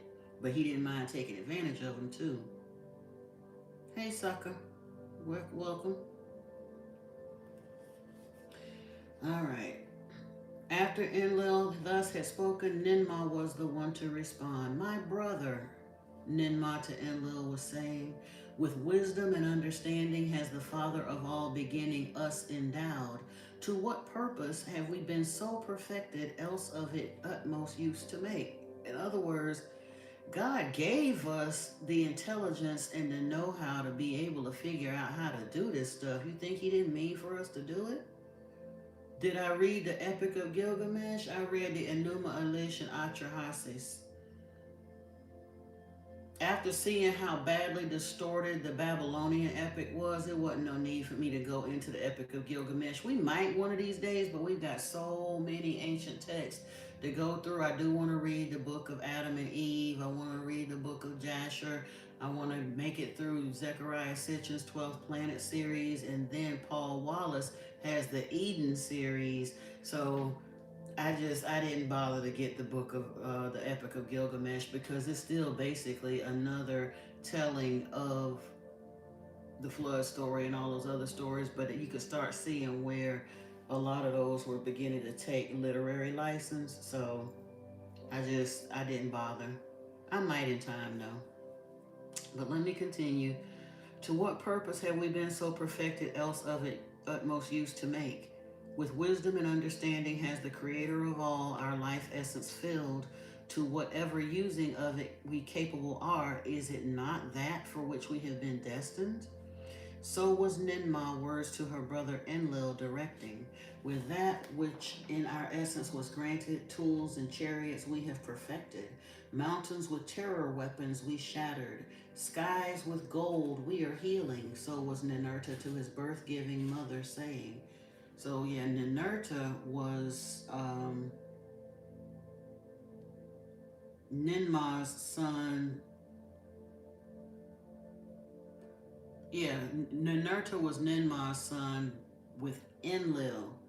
So he's even speaking up in this meeting at this point, saying, God gave us the know how, the intelligence, the scientific skill, the tools, and all that. We can move mountains, we can do this. Heck, we even healing the planet on Nibiru with this gold after we done pulverized it. If he gave us the intelligence and the know how and the to develop the technology to be able to do this, think he don't want us to do it? Come on, Enlil. Now they just steadily trying to justify a little bit, but I get it. Again, hey, happy life, welcome in. I'm not even arguing that point because let's keep it real. If planet Earth was in physical danger today, that we felt like if we don't hurry up and do something, that the actual physical planet is going to be obliterated within the next 100 years if we don't do something like right now. If we had the means and the know-how to do it, of course we would. Any of us would, to save our home world. So they're no different in that. People really got to get over that part. And they should have. I'm not saying that they shouldn't have, because let's face it, the same people that want to get mad about the fact that the Anunnaki came here and they wanted to enslave us and they want to do this. If they hadn't gave us their DNA, we'd still be somewhere running through the trees, dragging our knuckles in the ground, scratching our hairy butts out in the sun somewhere. They literally springboarded our evolutionary timeline by 2 to 3 million years by doing that. I ain't mad at them because we wouldn't be sitting here with all this technology doing the things we do. Yeah, there's some downsides to that, but we got to advance our intellect enough to get past the ugly bits that Enlil put into play and be able to ascend. That's why I come here and say what I'm saying and teach what I'm teaching, because it's time for us to wake up, turn off our worship genes, and figure out what our actual progenitor, the program he was on, not his evil brother. Because literally, this is a tale of two brothers. And that's the part humanity doesn't understand. They have been lulled to sleep and hoodwinked and bamboozled by a wicked brother and completely ignored our actual progenitor. You say you're okay with the world exploding with you in it if it means the bad people will be wiped out and can't reincarnate? But again, I'm not talking about the world exploding with you on it. Their home world, they don't look at wicked the way we look at it. Their world is literally a few million years older than ours, and their home world was dying. They don't put the religious and moral obligation on it that we did, and all of the stuff that they've ingrained in us when they gave us that worship gene. We see a lot of the things that we see as good, bad, evil, righteous, wicked, all that other stuff. That's a lot of judgmental stuff that we were put into place because of Enlil and the Watchers stuff later on. They got down like that. I've mentioned it before on here, but when I say their morality was different, Ninmah, Enki, and Enlil was all brothers and sisters, same father, different mothers. Ninmah had a son for Enki and a son for Enlil and two daughters for Enki. So they even bred with each other, brother and sister, like that. Half brother and half sister had babies together, and didn't nobody think. Daddy wasn't happy about it when he found out that she had gotten pregnant for Enlil, but that's only because she was supposed to have married Enki. And when she went and got pregnant for Enlil instead, Daddy got mad and said she couldn't marry nobody, and Enki married Damkina instead.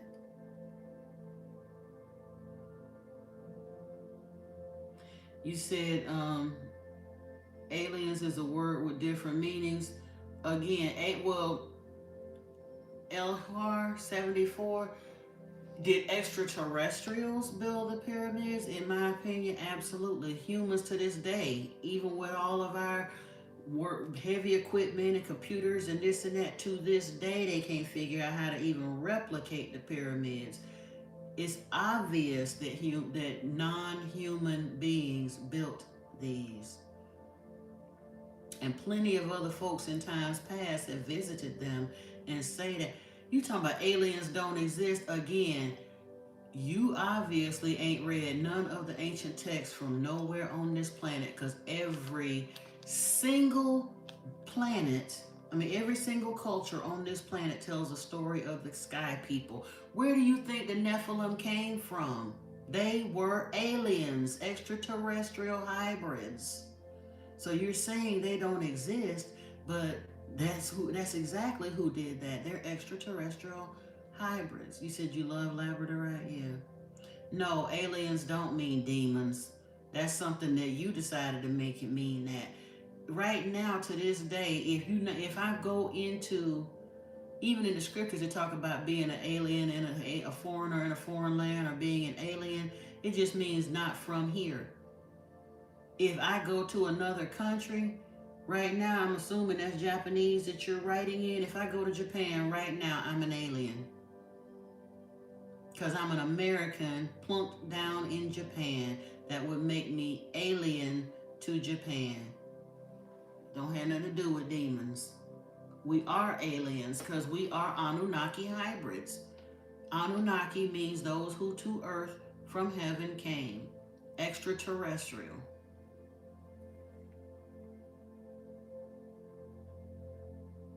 I just see you talking about calling me a goof. Thank you. But you talking about calling me a goof. I use the term extraterrestrial because aliens get people upset. Then the touchy folks didn't want to come and be offended by extraterrestrials. How about this? Sky people. Because like I said, every single culture on this planet tells a story of the sky people. All of them. Let's continue on. Let us with wisdom new tools fashion, not new beings create. Let by new equipments, not by slave beings, the toil be relieved. You said goof that. Supreme, don't do it to him, don't do it to him. And did I get my ideas from Zecharia Sitchin? I got some of them from Zecharia Sitchin. Some of them come from Dorial. Some of them come from various other places. Some of them came from Edgar Cayce. Some of them came from Ernest Holmes with Science of Mind. Some of them came from Yeshua through the scriptures. Some of them came from a whole lot of different places. I don't have to follow any one person. That part. I'm able to get what I can from all of them and connect the dots. Thank you, Major. I appreciate you.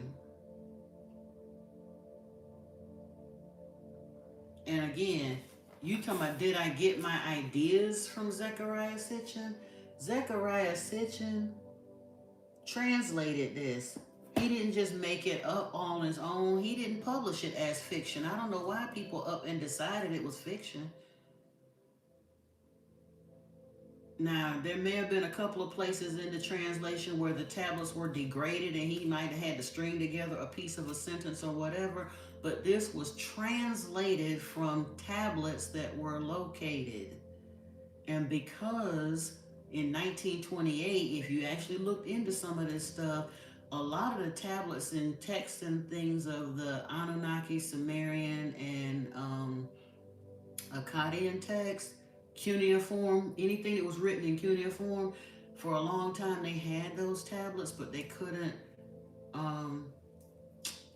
translate them because they didn't have a key for the language, and that language key was this, I forgot what they called it, but it was basically kind of the equivalent of the Rosetta Stone, but it was for cuneiform instead of other languages. It was for the cuneiform languages. That language key was discovered in 1928, which allowed a lot of these tablets that had been sitting in museums and storehouses and stuff to be They have, like I said, Swims, the as far as the lost book, it was actually, I think they authenticated it. I'm not sure if they finally authenticated it before his transition, because he transitioned in 2000, I want to say around 2010 or 2012. And I don't think they finished authenticating the work until like 2019, and it was published, or no, it was in 1999. It was published in 2001. So they did authenticate them before he transitioned off the planet. But he was very uniquely suited to do it. So he might be the only one that translated this, because he had the very unique qualifications of having been born, he was either born in Israel or Palestine. So he could read and write ancient Hebrew and Aramaic and cuneiform. So it made him very well suited to be able to translate these particular documents. Oh, the rose gold. Yeah, I can't do the silvers too much. My skin is too warm for me to do silver eyeshadow. I can wear silver jewelry and stuff, but I ain't bold enough with the makeup to do the silver. He said God is an alien and outsider. He created us, but he's not us, alien to us. And like I said, he ain't even a, yeah, I'm glad you put a little g God, because that's what it is. He purported himself to be a God, but he's a little g. Oh, yeah. He said it's sad that he passed. If you actually I may even put it in the items of interest playlist, because there are a couple of very nice talks that he's given, lectures and things that are on YouTube. You can hear him speak and see him. But he lived into his 80s. Like I say, don't cry for him. He wrote it till the wheels fell off. And I think his niece is still promoting his work and stuff. But he wrote like 14, 15 books about the Anunnaki and their stuff. And I got them all right back here on the shelf. I think I got all but one of the books that he wrote. But anyway, Ninurta was basically telling them, let us, hold on. It said mountains with, so Ninurta to his birth-giving mother was saying, let us with wisdom new tools fashion, not new beings create. Let by new equipments, not by slave beings, the toil be relieved. Whereto our understanding does us lead, to that we have been destined. So was Ningishzida saying, with Enki and Ninmah he in agreement was. What knowledge we possess, its use cannot be prevented, Ningishzida was saying. And Ningishzida is Thoth, just for those who aren't aware. So Ninurta was on Enlil's side saying, we don't really need to do this. He kind of sort of understood, but he wasn't really all for it.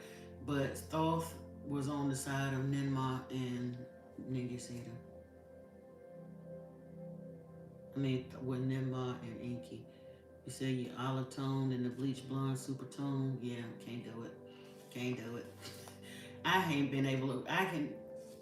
The best I can do as far as blondes is if I do like a 4 or 333 or 427, like a streak, a highlight if I'm doing extensions or something, but I just ain't been able to bring myself to the idea of wearing blonde in my head. Okay, Monta Man, if you want to astral project, do you. According to Thoth, all I can say to you is keep it in the curves, brother. Keep it in the curves. Stay away from the corners and the angles and the straight lines. Because evil things hang out there in the straight lines and the angles. Keep it in the curves. Destiny indeed cannot be altered from the beginning to the end. It has been determined. To them, Enlil was thus saying, destiny it is, or fate it is. And that was what Enki said in the very beginning, that his question, his existential crisis, if you as it were, was were they destined to do this, or are they tempting fate? He was like, did God kind of sort of know we was going to do this and put it all in front of us to make us? He said, what does it mean? What does that mean? If you don't know what it means, I'm telling you, don't go and astral project. Because Thoth made it very clear in the Emerald Tablets that when we're in the astral, we should keep our movements in curves, in like waves and curves.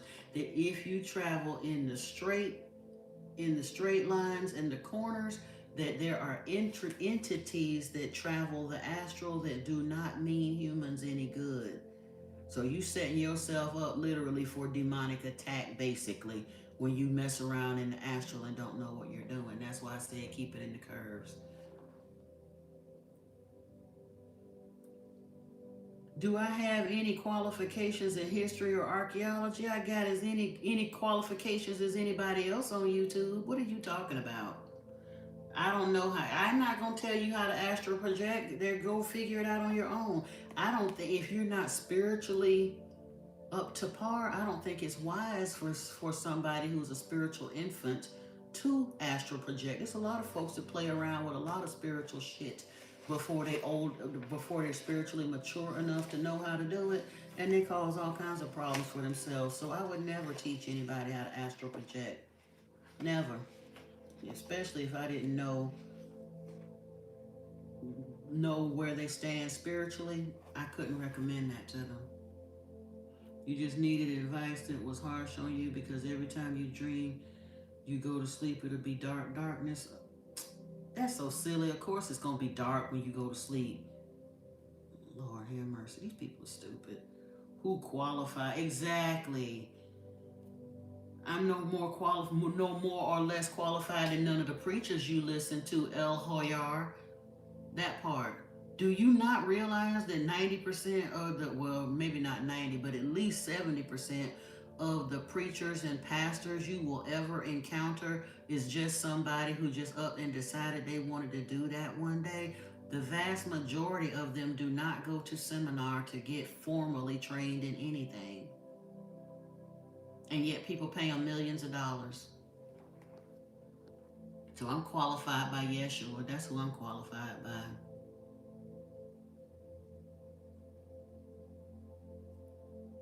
Said gold is an amplifier, where copper to enhance power and silver to protect power. Yeah, and I wear copper for the most part. I do wear quite a bit of copper, and the gold I take internally. I use Ormus, but yeah. Well, again, no, you won't never get the kind of information that we need to free ourselves out of a university, El Hayar. You won't. Not no so-called accredited university, because they literally are part of the machine that's been trying to keep us lied to and blinded and stuck.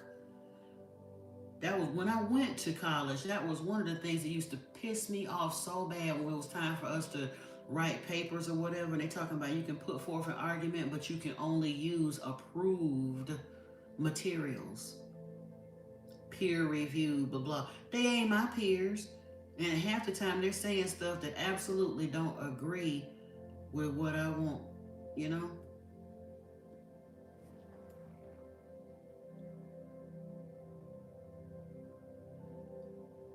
Okay, if you say so, 1857, all forms of cuneiform, because all Akkadian, Sumerian, and Anunnaki cuneiform is not exactly the same. But I'm not even finna argue with you again.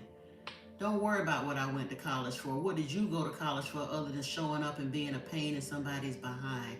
I'm done talking to you for the evening. You literally bebopped yourself on my live stream within the last 10 minutes. Don't have no clue what we've been talking about. And I've literally been on my live stream since 8 o'clock tonight. So I don't owe you no further explanations. You just arguing for no reason.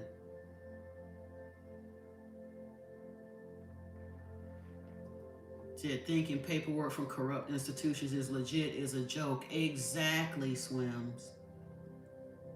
I used to get in trouble with my instructors in the first place because I'm like,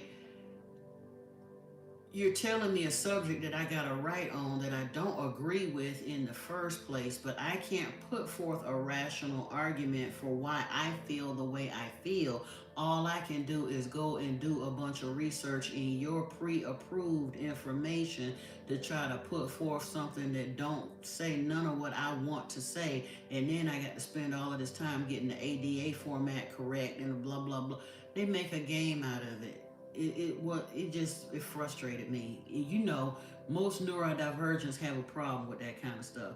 Now, if I needed to go to get some particular um, certification, like if I wanted to practice law or practice medicine or something like that, then I might have suffered through. But to do this, there is no classroom in no school that I know of in the United States that's going to teach me this. Maybe the Vesica Institute or somewhere, but again, that's not a quote unquote accredited school. That's a school that someone who has a lot of spiritual information put out there themselves.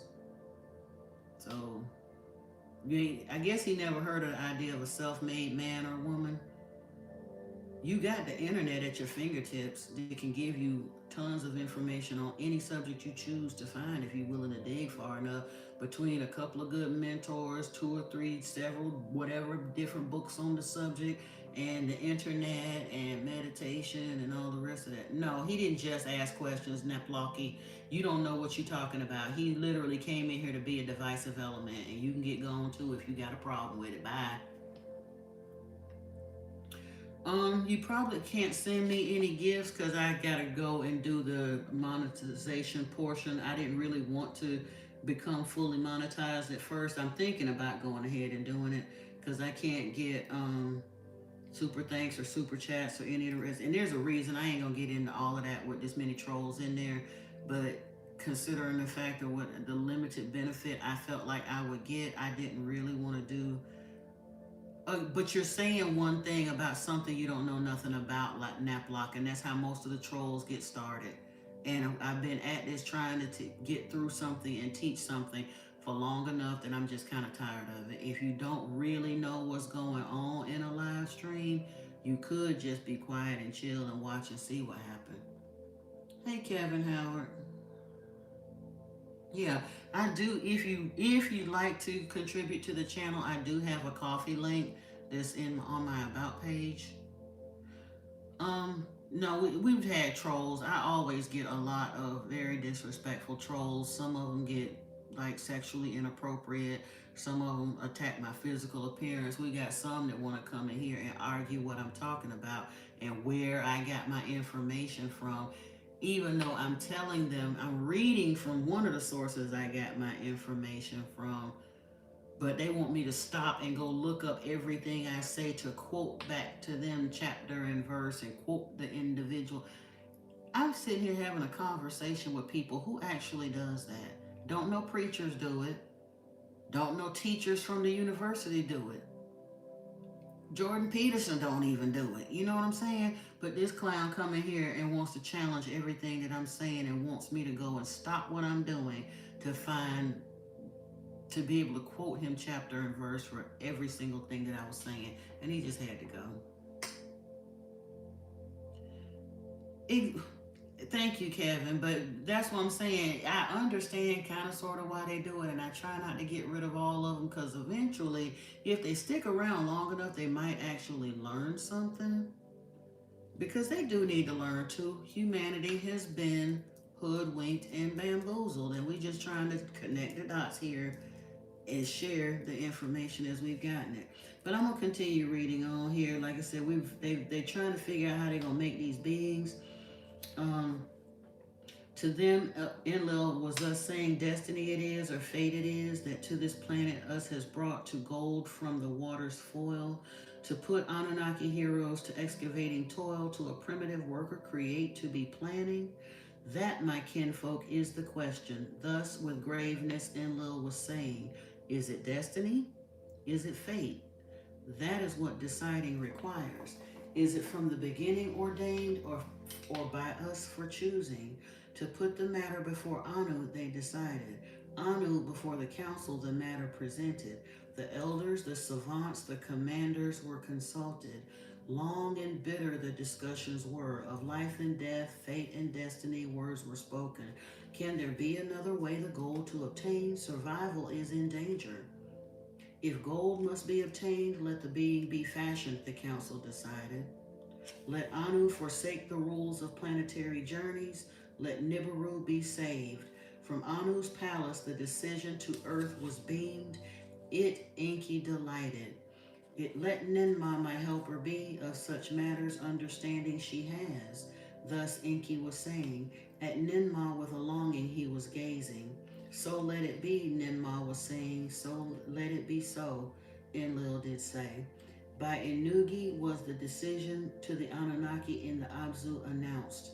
Until the being is achieved, to the toil willingly you must return, he said. There was disappointment, rebellion there was not. To the toil, the Anunnaki returned. In the house of life, in the Abzu, how to fashion the being, Enki to Ninmah was explaining. So, hold on, let me see. But I wasn't stating anything that's empirically correct. And you sitting up here bebopping again, playing devil's advocate about something you have no idea about because you were not here in the live stream, Naplock. Just because a Bible thumper comes in and tells me it's wrong does not mean it's empirically incorrect. I know how to read, and I know how to read with understanding, and I know what I've said.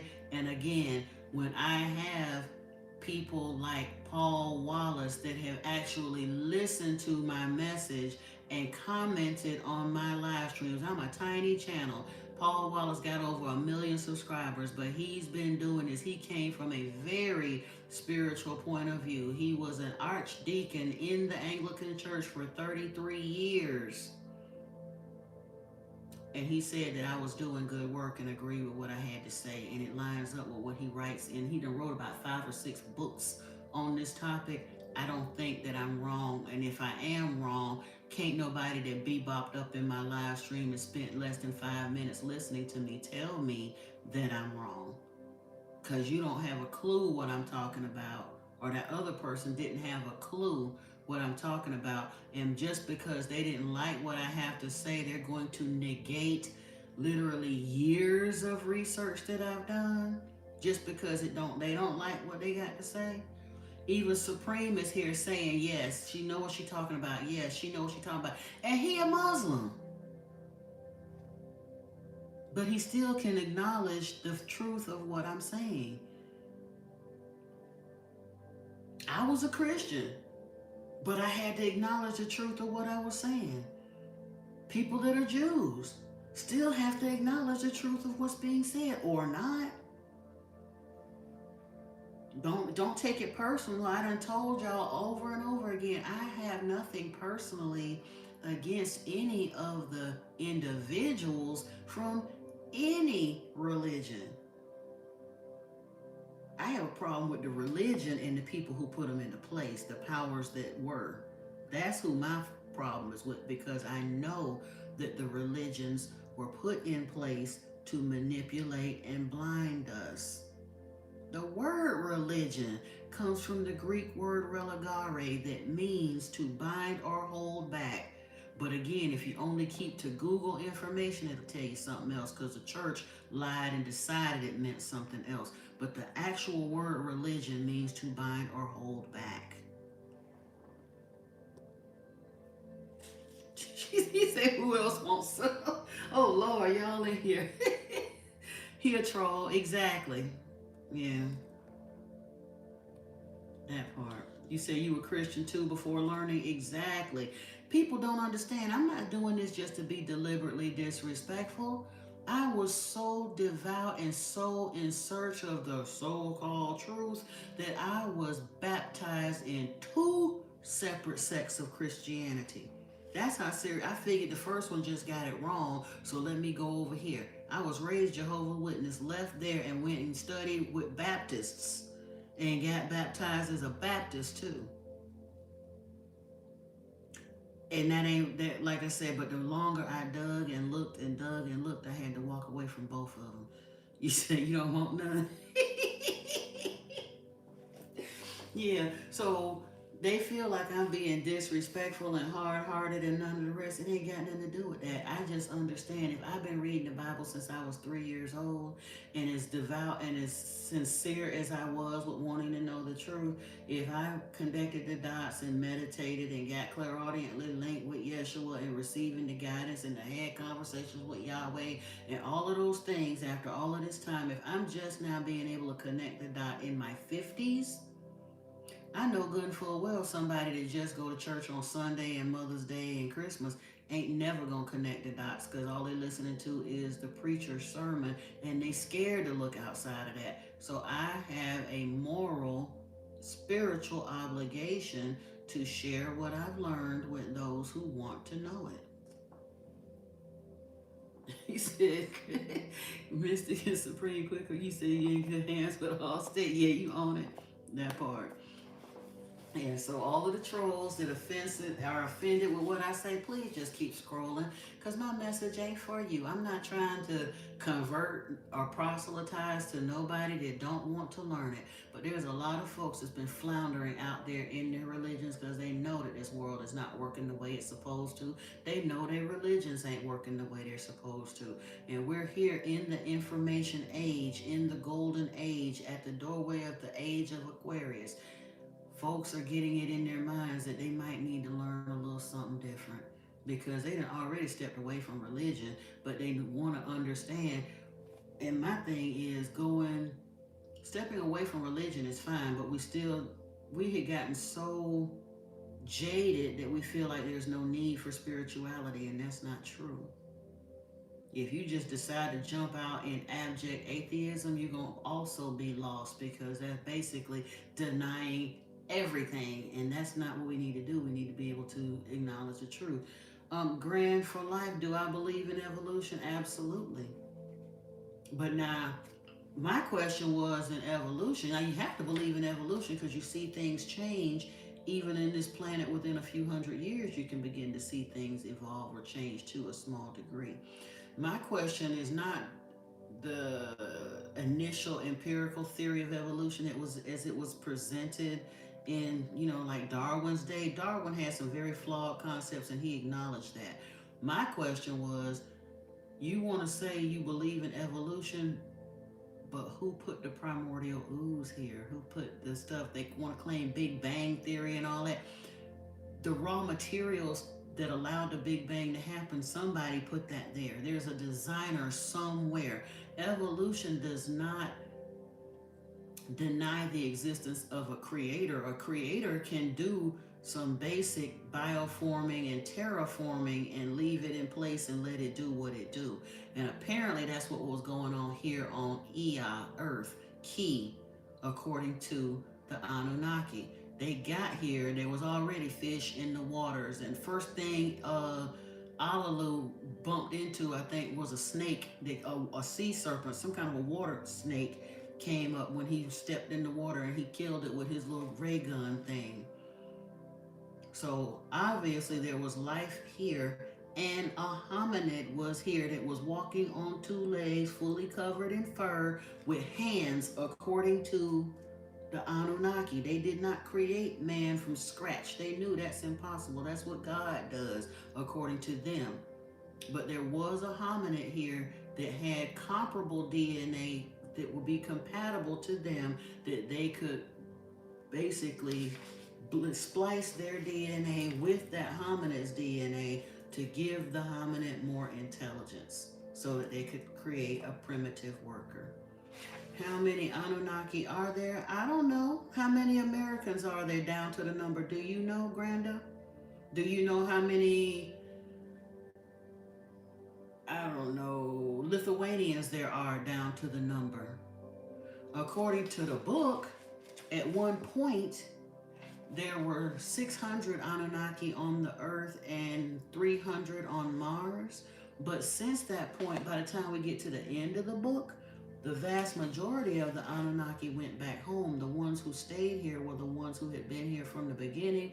They had stayed in Earth's atmosphere too long for them to safely go back to Nibiru. So they stayed here in the area of Earth that is designed for them. They did sequester, according to them, they sequestered an area that humans could not go to, that they would be able to go to, that they wouldn't be seen or what have you.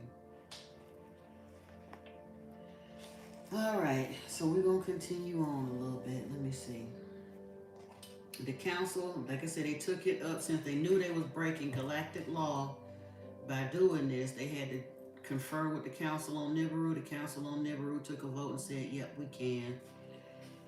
Um, and then they, like I said, they gave Ninmah and Ningishzida permission to assist Enki with this fashioning of this hominid, and then they all went into the Apsu to the House of Life to make said hominid. Now, again, this is where it deviates a little bit from the biblical story because they want to claim that Adam and Eve was created in the Garden of Eden. No, they were not. The work happened in the laboratory setting in the House of Life. They were brought to the Garden of Eden after they were fashioned according to this. It said Gnosticism was limited like all exploration for yourself, and Pendulum, Sophia, or Lilith is pure. These men agreed, tell their stories, and was never told anything. They never inquired. Yeah. Y'all so silly. Anyway, let me keep rolling. To a place among the trees, Ninmah he directed a place of cages it was. In the cages were odd creatures, their likes in the wild no one had seen. 4 parts of one kind they had, hind parts of another creature they possessed. Creatures of 2 kinds by their essences combined to Ninmah Enki was showing. So long before they got to go ahead to mess with the hominid, just because they like to experiment with genetics, Enki and Thoth was already doing experiments because they took Ninmah to the House of Life to show her what they were doing. They said it was creatures that they had up in there that nobody had seen on Earth because they had been playing around with cloning and altering and splicing genes and all the rest of that stuff. Again, look on the wall of the pyramids when you start seeing, even in the legends, that idea of this, was it the centaur, the minotaur, or whatever, half goat, half man, half bull, half man. We got half bird, half something else, fish person over here. That's what they was doing, because that's what they like to do. He studied science. Enlil, Yahweh, Jehovah, studied war. Enki studied science. You can say what you want in your timeout corner holding a book. Oh, God. All right. To the House of Life they returned, to a clean place with brightness shining they led her. In the clean place, Ningishzida to Ninmah, the life essence secrets, was explaining how the essence from 2 kinds combined can be, he to her was showing. The creatures in the tree cages are too odd, monstrous they are, Ninmah was saying. Indeed so, Enki responded. To attain perfection, for that you are needed. Because she was apparently a more keen geneticist too. Yeah. How the essences to combine, how much of this, how much of that to put together, in which womb conception to begin, in which womb should the birth be given. For that your succor and healing understanding are needed. And remember, she was a healer for real, like a medical person, scientist. She took care of the people on Nibiru. She brought in some of her folks. They were females, but she was, Bat Tabira was her city. That was a healing city. And she had scientists and healers that worked underneath her. So that was right up her alley. She knew all about the birth giving and all of that. That was Ninmah's thing. A smile on the face of Ninmah was the 2 daughters that by Enki she mothered, she well remembered. He said the understanding, the understanding of one who gave birth, who is a mother, is required. A smile on the face of Ninmah was the 2 daughters that by Enki she mothered, she well remembered. With Ningishzida, she surveyed the sacred formulas that on Emes were secreted. How this and that were done of him, she inquired. The creatures in the tree cages she examined. The 2-legged creatures she contemplated.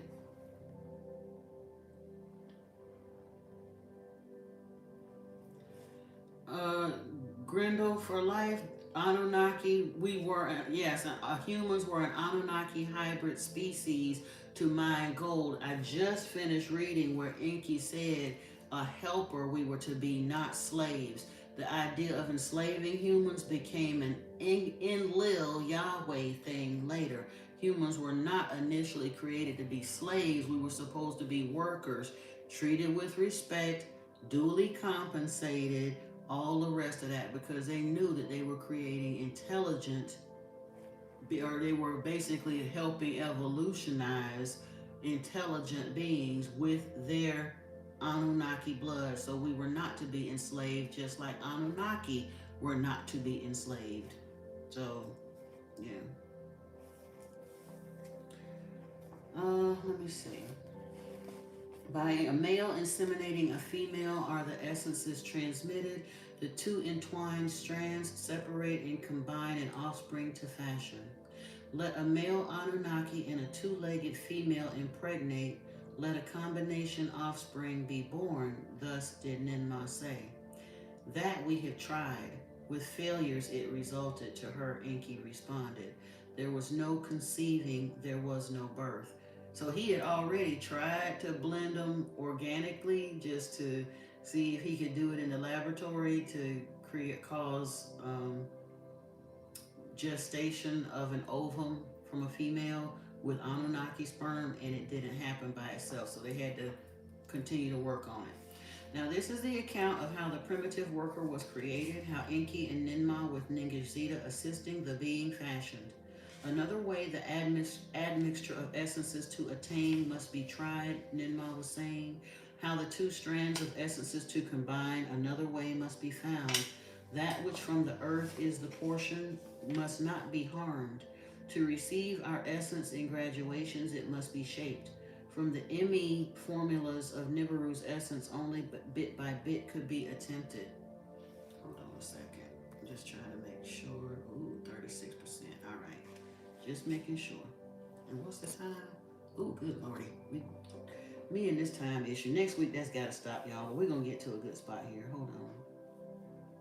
In a crystal vessel, Ninmah, an admixture, was preparing the oval of a female two-legged she gently placed. With ME, Anunnaki seed containing, she the oval impregnated.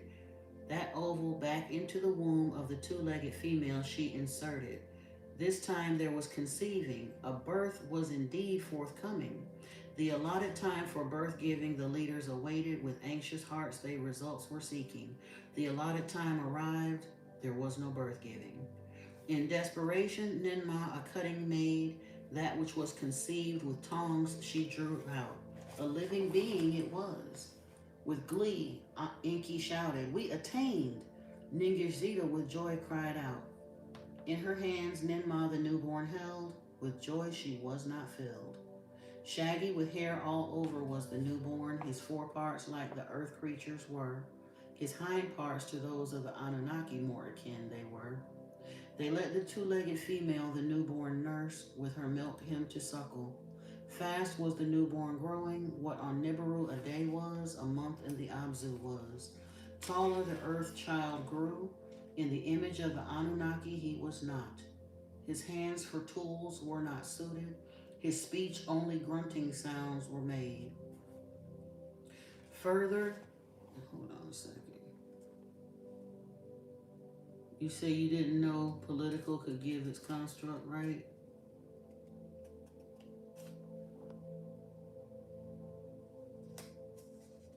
Oh, yeah. We ain't really trying to do a whole lot of politics, but it's all good. I don't have no beef with Trump, but again, this ain't a profession. Why did the see that lets me know who I'm talking to. Why did the Anunnaki need gold? I'm not in the Christian church ham bone, so you can carry your ass. I can preach or teach wherever I choose to because I don't have to follow your rules, your made up rules for your Christian church. I'm here teaching what I choose to teach, so go on about your business. The apostate Paul can't tell me nothing, Hambone. You need to go somewhere and learn some stuff. So you don't have to stay ignorant your whole life just because. You really don't. But you ask, why do the Anunnaki needed gold to fix their atmosphere? Gold didn't mean what we put it to mean. Their scientists, they were having a very big problem with huge holes in their atmosphere. It destabilized it was basically like in their ozone layer, so to speak, but it was causing earthquakes and like famines and drought, and it was a major problem, and they knew if they didn't do something that their planet was going to die. They were having major global warming, all of that. And so their scientists had figured out, they had been trying several things. So it ain't like they just up and decided on a Tuesday to come to Earth. They had been trying for about 8 or 9 shars to solve the issue, which a shar is 3,600 years. For about 40,000 years, they were trying to solve the issue of these tears in their atmospheric layer.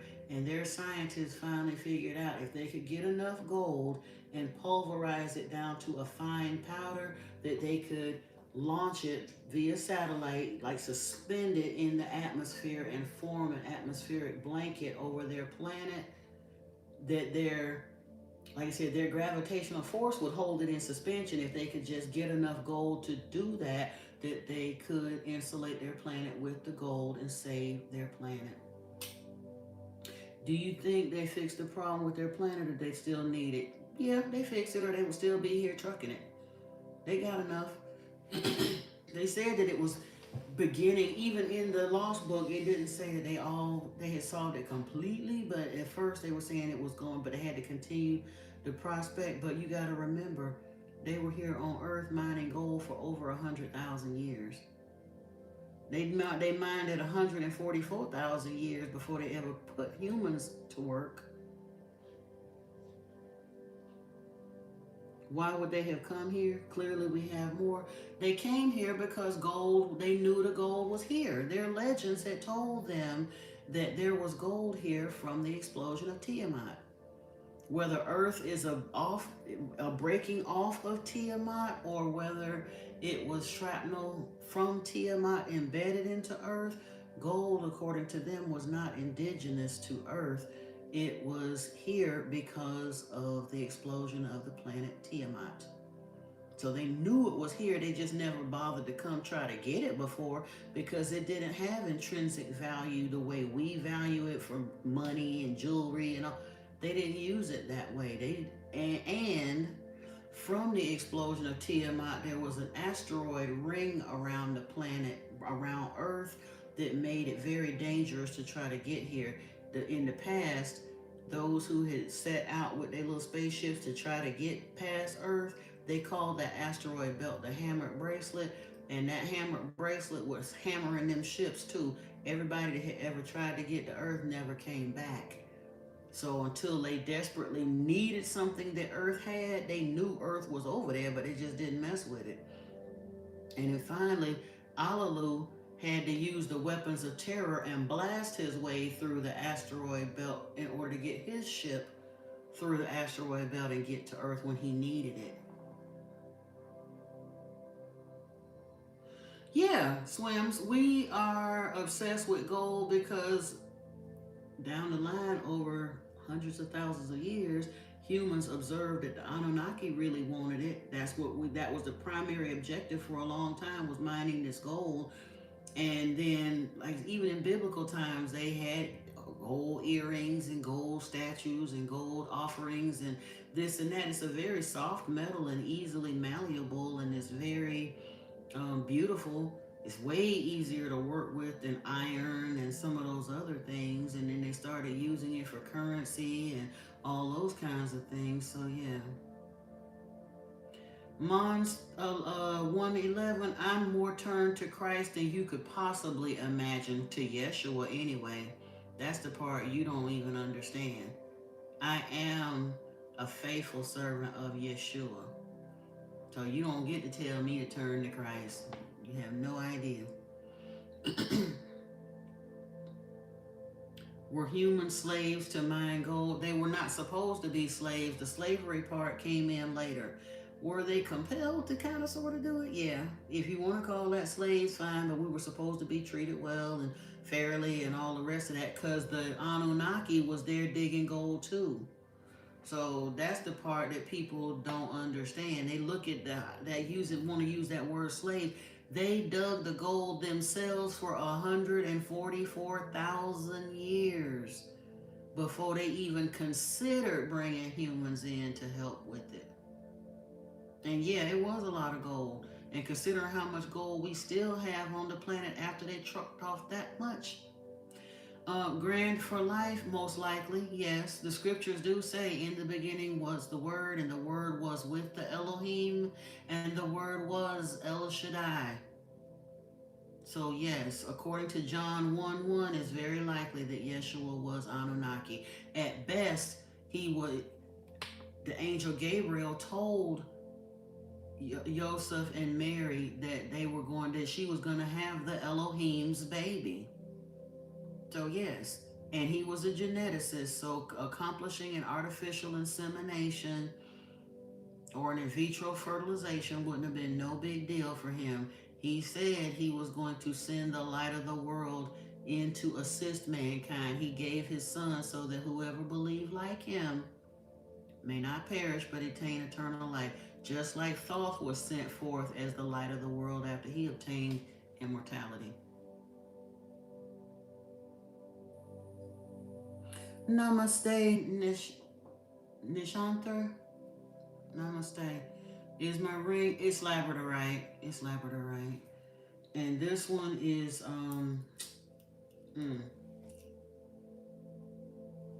oh my goodness. Why can't I call a name? It's a tektite. It's Herkimer diamond and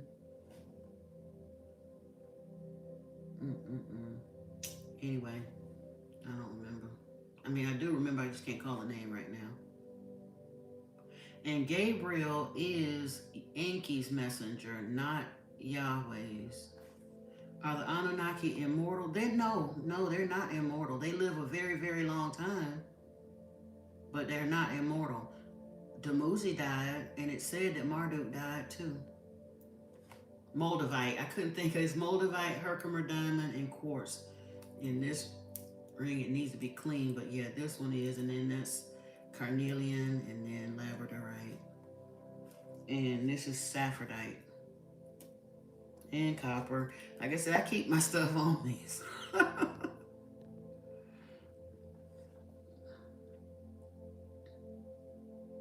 Yeah. Okay. We're gonna continue reading. Let me see. Let's see. They let the two-legged female nurse the newborn.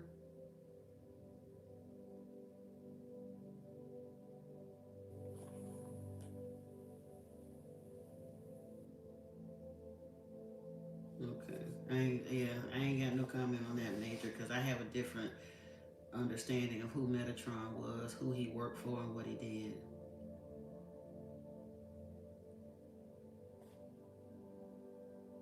You trying to build a JL crystal collection to properly channel the energy? What would you recommend?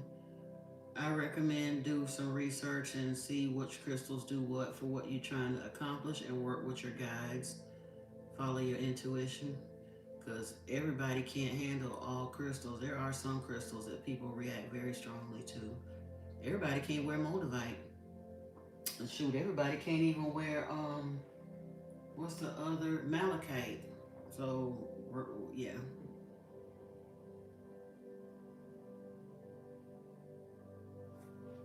I'm not super familiar with Hecate. I'm aware of, I don't know who she correlates to in the Anunnaki pantheon, though. You ain't getting in trouble. You entitled to feel or believe however you want to, Major. I just said I wasn't going to comment on it because I have a different understanding of Enoch and Metatron. Yeah, Enoch was Metatron, Elijah is Sandalphon. Some do apparently have, the El Shaddai have less power. It's not even a power thing, like who, it's about rank in their pantheon or in their royalty, if you will. Who knows who was actually physically more powerful, Enlil or Enki, but it wasn't about physical power. Enlil had power because his father on Nibiru gave him rulership of earth. His title was Lord of the Command, and he was put first in command over earth. Enki was given the title Lord of the Waters. That's why he's Poseidon. in the Greek pantheon. A human can become an angel like Enoch. You thought humans could never be angels. The word angel, swim, simply means messengers. And that's one of the reasons you know that he's a messenger for Enki and not Enlil, because Enlil would have never gave him that ability. But even in the Lost Book, Adapa, who was also an Anunnaki hybrid, he was a son of Enki by a human. Enoch was a son of Enki by a human. Noah was a son of Enki by a human.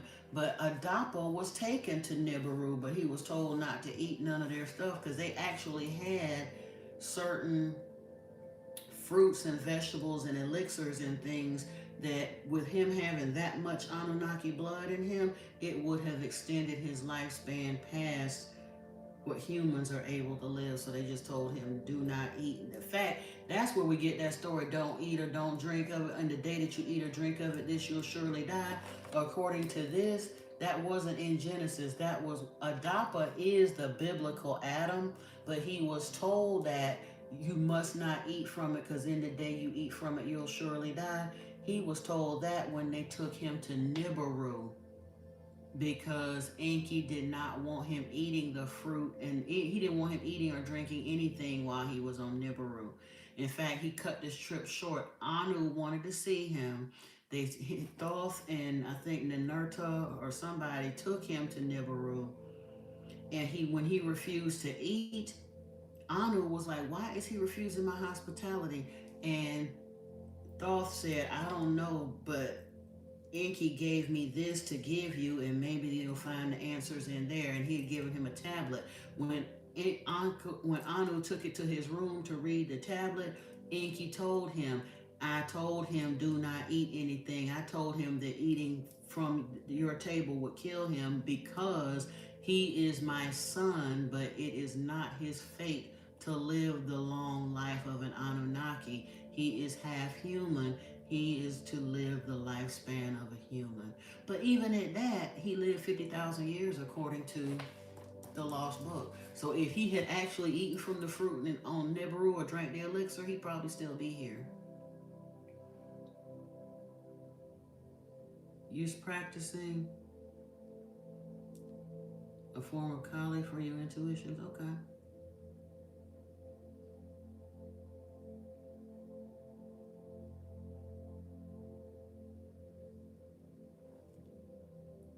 You said, would he literally die? No, he would not have. Enki told him that to make him so scared that he wouldn't eat them, because had he actually eaten it, he would still be here. That's the same reason. And I'm gonna take up. Fact is, let me see. Yeah, I'm not gonna probably finish reading the entire 6th tablet. Sunday night we can take back up, and I won't let the trolls have it for so long. We'll get back into the rest of this story. But the part where people don't realize, in the Genesis story where Adam and Eve are thrown out of the garden, the reason they were thrown out of the garden and a guard was placed there with a flaming sword to keep them from getting back in the garden is because in that garden, Eden really was a garden, but when they first put it there, they had brought seeds from Nibiru. So they had plants and plants and trees from Nibiru that they cultivated there to preserve their life. They made elixirs from it, and they made wine from it, and whatever. And they actually had a plant that they called a tree of life that helped extend their lifespan. So because Adam and Eve, Adapa and Titi, were actually Anunnaki hybrids, they had Anunnaki DNA in them. If they had gotten back in the garden and been able to eat from any of those trees, like I said, they'd probably still be alive to this day, because Adapa lived 50,000 years without having consumed anything from the tree of life. But that's why Enlil wanted them thrown out of the garden, so that they would not be able to extend their lifespan. You said you never heard that Eden Garden story? You ain't gonna hear that version, because Christianity tell you that they was thrown out of the garden because Eve messed up and ate the fruit she was taken in by the talking snake, and she was deceived, and so she ate the fruit and then gave it to her husband, and he ate the fruit, and they want to put all of the blame on Eve. Well, Eve turned off her worship gene when Enki told her that the truth, that they were not gods. And according to the book, and again, we'll get into it more on Sunday, but according to this account, it's not that he said, in the day that you'll eat of it, you'll be like God, knowing good and bad. The tree of knowledge just imparted knowledge like that. But here's the thing, according to the story, she started getting knowledge anyway. When Adam and Eve were first born, they were sterile. And they already had some DNA in them, but they were sterile. In order to make them fertile, Thoth put Ninmah and Enki and Adam and Eve to sleep, and took DNA from Enki's rib inside and inserted it in Adam's side, and took DNA from Ninmah's side and inserted it in Eve's side. They had to receive additional DNA in order for them to wind up going from 22 chromosomes and sterile. They wound up bringing in a 23rd chromosome. He put them to sleep and did that, and then they became a breeding pair. But that additional Anunnaki intelligence that they received in that, however they did that transfer, she became aware that they were actual beings. She became aware that everybody else ain't running around naked. Why are we running around naked? She wasn't an animal anymore. She was a true being. And when Enlil realized that she had figured it out, he blew his stack and demanded that they be thrown out of the garden. Who was the talking serpent and Yahweh told Adam and Eve not to eat the fruit? Well, again, that's the biblical version. Yahweh didn't tell Adam and Eve not to eat the fruit. That is a blending of the Anunnaki story where Enki told Adam not to eat the fruit when he went to Nibiru. But they don't tell you all of that. I'm telling you, you get a very abbreviated version in the Bible. When you start reading the older texts that are older than the Bible, you get more of the story. But the talking serpent, again, that's another allegory. It wasn't a talking serpent. Enki, Yahweh got mad and called Enki a snake, basically, because he told the truth. Enki was referred to initially and over time, but they was both snake handlers. The first mystery school on this planet was the Brotherhood of the Serpent, which was created by Enki. But over time, to create this subterfuge that Yahweh then got, he basically, all of the evil crap that Enlil did over time, even before he changed his name to Yahweh, but by the time he gets to the Yahweh thing, he don't mind lying, he don't mind doing black magic, he don't mind putting curses on people, and he don't mind lying on his brothers and his kinfolk. So by the time the Christian story gets written, when this biblical tale comes out, Enki is portrayed as a serpent, even though the real Satan of the Eden was Enlil, not Enki. But over time, it's convenient for us to lose that part because they genericized everything with the God and Lord God and Elohim and all that. So you don't see which ones they're talking about. You talking about it sound like a Harry Potter movie? It does. No, you know what it really sounds like? A nighttime soap opera, like Dallas or some of that stuff. It's literally evil, good brother of evil brother sort of thing. No, Eve didn't go grin for life. Adam went. The biblical Adam, Adapa, is the biblical Adam. There were two Adams basically, and we hear talking about first Adam and second Adam. Adam and Tiamat were the first two, the actual creations when they figured out how to do it. But according to the book, and we'll get into it later. Again, like I said, I'm gonna start reading it again and uploading it.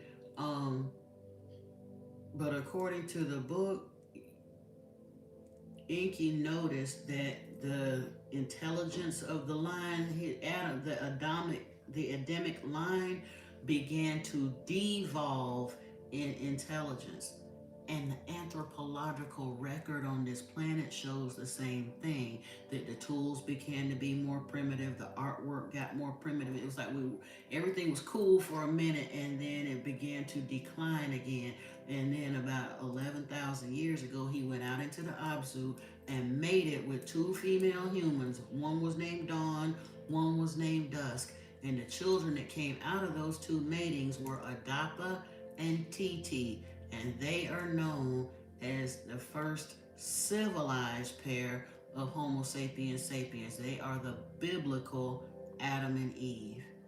And they, according to them, they said it happened about 11,000 years ago. And that, according to Sitchin's research, they don't actually mention the 11,000 year part. It does say that Adam was born, Adapa was born in the 93rd Shar after they had gotten here. And he passed in the 108th Shar. Yeah. So he lived almost 15 Shars, like 14 and a half Shars, which is like 50,000 years. Oh no. You say he got one more shot? Y'all, are you about ready to knock it off for the night? And it's up to the mods. If y'all are cool, we can continue to rock out. Let me see how much.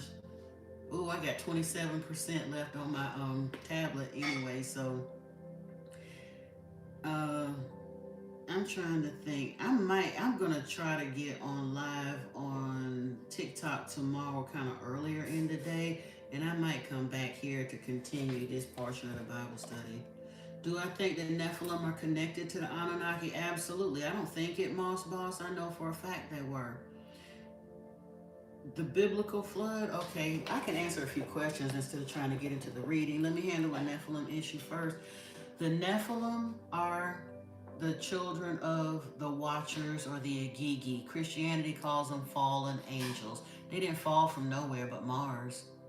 Remember when I said earlier, or you may not have been here on the live stream at that point, earlier on, at one point after they continued to do this thing, like I said, this went on for over 100,000 years, and more Anunnaki kept coming to the planet.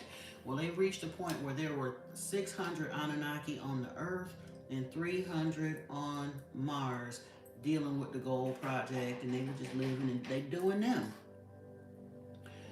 The Anunnaki that were on Mars got very disgruntled because, I mean, the party where it was happening at was on Earth. Mars don't look like it have an awful lot going on it even now. You know what I'm saying? So they didn't really like being stuck there. They didn't have no women. They didn't have no nut. I know, right, Lunar Beats? I know. I got cut off earlier, and yeah, so I'm going to answer a few questions, and then I'm going to dip out. Like I said, I may come back on tomorrow night. But we'll see. So the Anunnaki or the El Shaddai, the sons of the powerful ones that were up on Mars, when Marduk decided to marry Sarpanet, if I do, it may, like I said, if I come, you know what? I'm trying to think, do I want to do it tomorrow or Saturday? I'm supposed to be on TikTok tomorrow, so that's what I'm trying to figure out. Ain't no roaches on my damn wall. What is wrong with you? But anyway.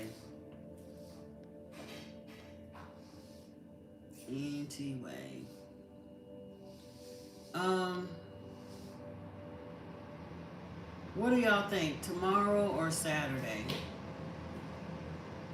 Because I haven't set a set schedule for WhatsApp. For TikTok yet. I need to. I think I'm supposed to be on there Friday. Hello, Paul. Welcome. I'm getting ready to get off of here too. Tomorrow, Miss Pretty Lady, you gonna be here? You promise, Miss Pretty Lady? I'll try to come in around 7 tomorrow. Would that be better if I came in a little bit earlier?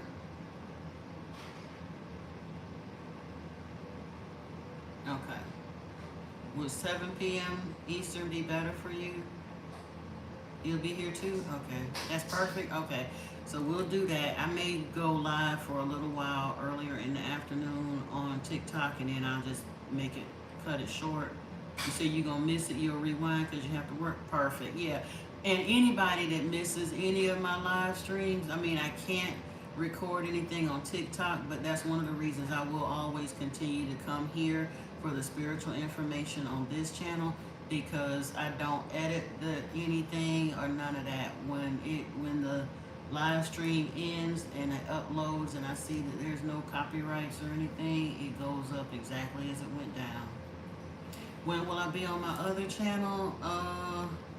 Saturday, because I'm, like I said, I got to do some work for TikTok tomorrow, and then Saturday I'll probably do a little live stream, maybe early afternoon, or I might even do it in the evening, since I'm planning on doing tomorrow.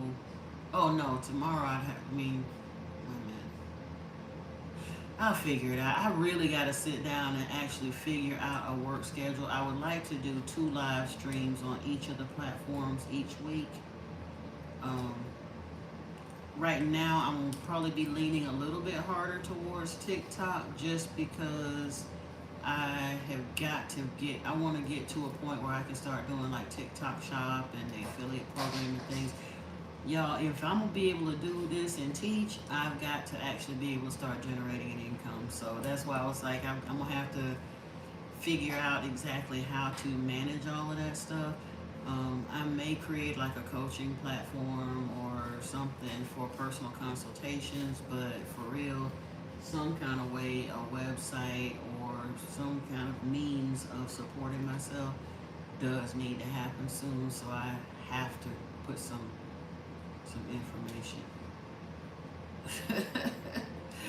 You know what? I would say the same for you, Saint, whoever you are. You really don't know. You still calling on saints and stuff. Saint Nikita, the Golf Bailey.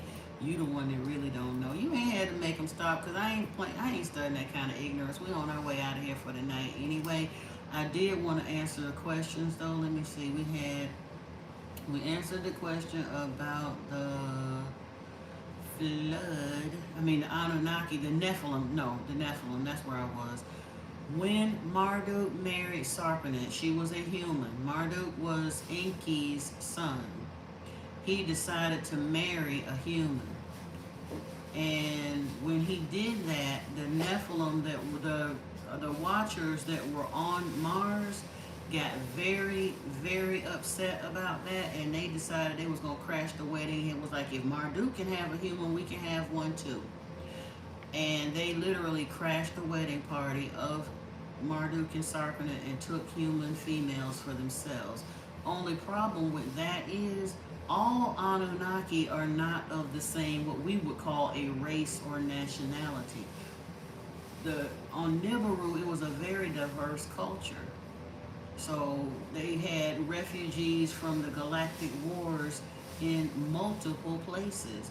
So obviously all DNA was not compatible, and when they did that, like I said, some of those women had what we call the Nephilim, and they were they were really, really huge giants with a really nasty attitude. They cannibalized each other, they ate humans, they overfished the rivers, they overhunted the forest. They were the for real reason why none of them wanted anybody to survive the flood. They wanted the Nephilim wiped out.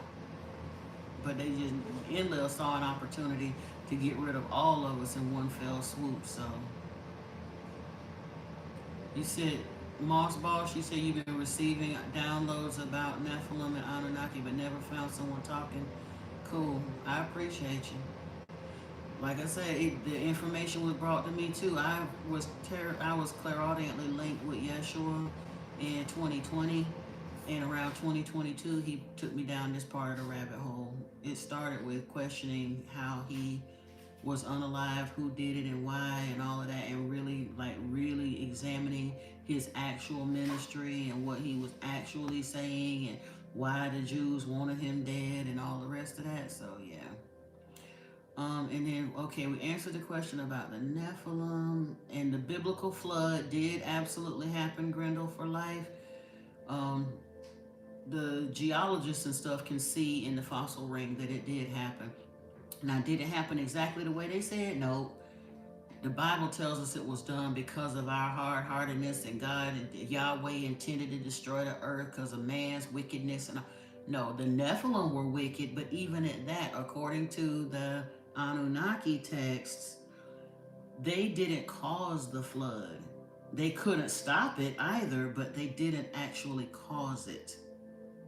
They just made a decision not to warn humans and not to salvage humans. That was Enlil, Yahweh, Jehovah's decision to let us all drown like rats. Enki didn't allow that to happen because he received a vision from the messenger of the creator of all. Galzu came to him and he received a message that basically the creator of all was saying, ain't nobody tell you to come here and mess with my creation, but since you did it, humanity is to be preserved, and gave him the dimensions of the vessel so that Noah could be preserved. And Enki, when he awoke from that dream, the tablet containing the dimensions for how to create that vessel was still laying on his night table. So he took it to be a visitation from the angel or the messenger of the creator of all. And he obediently gave Noah the instructions so that he could be preserved and ride it out through the flood and all the rest of that. Said, nice to meet you. Shout out to you from Brazil as well. All right. So you said 20% of the reason you come is the funny religious trolls. Oh my goodness. Do you have to have a business license to start TikTok shop? I'm not sure how that works, Miss Yates. I'm still trying to figure it out myself right now. I needed to get through the first 3 live streams. Have a good day at work. I needed to get through the first 3 live streams. I was hoping to be able to unlock the ability to put my my coffee link on my page, but TikTok done something. I don't even have the ability to put my coffee link up there. I'm gonna have to make myself like a little poster or something and just post it during the live stream so that people can send me, but I can't do an active link to it in my bio. But then after that, I don't know. I gotta go through the TikTok studio and do some reading and some research to figure out how all of that goes. You heard they were Anunnaki since they were half human. They weren't half human, half animal swims. They was half human, half Anunnaki. But all, like I said, all Anunnaki didn't have like Enki and Ninmah's DNA. Some of them were from other star systems or whatever, and obviously some of them had DNA that wasn't exactly compatible with human DNA the way it should have been, because they shouldn't have been, like I said, they shouldn't have been making 40, 20, 30, 40 feet tall humans out of that. Yeah. Let me see. You said, did Saddam Hussein have an Anunnaki Stargate?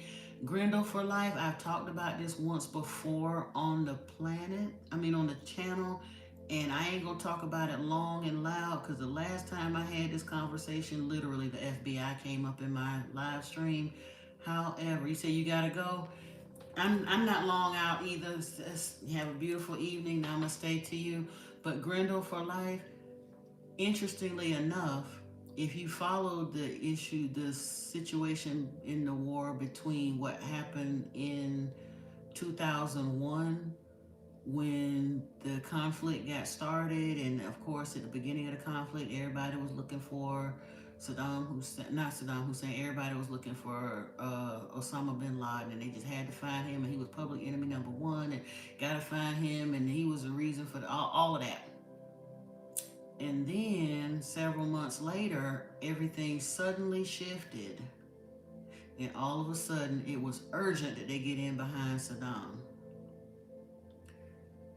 In my opinion, one of the things that I had to realize when I read this book, they finished, because remember, Sitchin wrote it several years ago, but they had to do their whole peer review and determine whether or not the translation was accurate and authentic, and they had to authorize it and all the rest of that stuff, and they finally did that.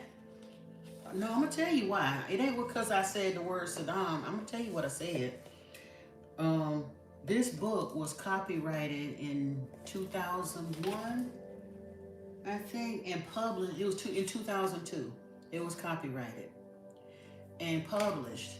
And in this book, it tells you about the destruction of Sumer. That when Enki, when they first came here, like I said, Alalu, in order to get to Earth, he used what was called the weapon of terror. It was a nuclear weapon that's designed for intergalactic space war. If the ships were outfitted with those weapons of terror in case they had to fight while they were flying in space. When they got here and decided to start trucking gold back and forth, Enki took 7 weapons of terror off of that ship and buried them in a cave somewhere in the Eden.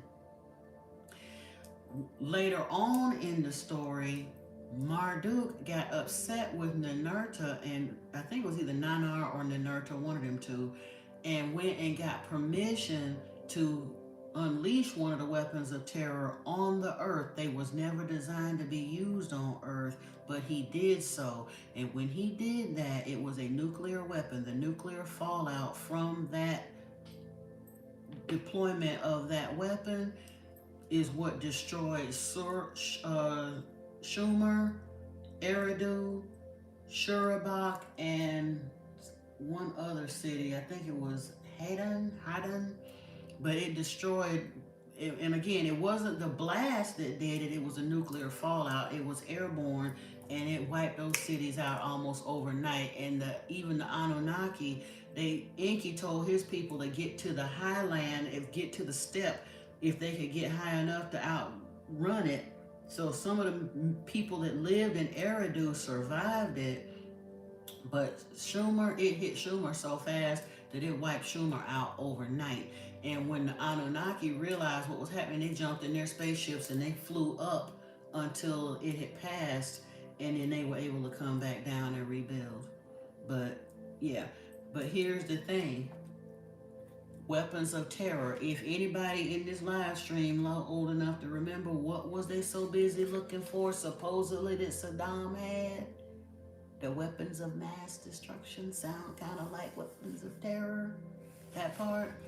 And the Eden is in modern day, where modern day Iraq is. That's according to this book.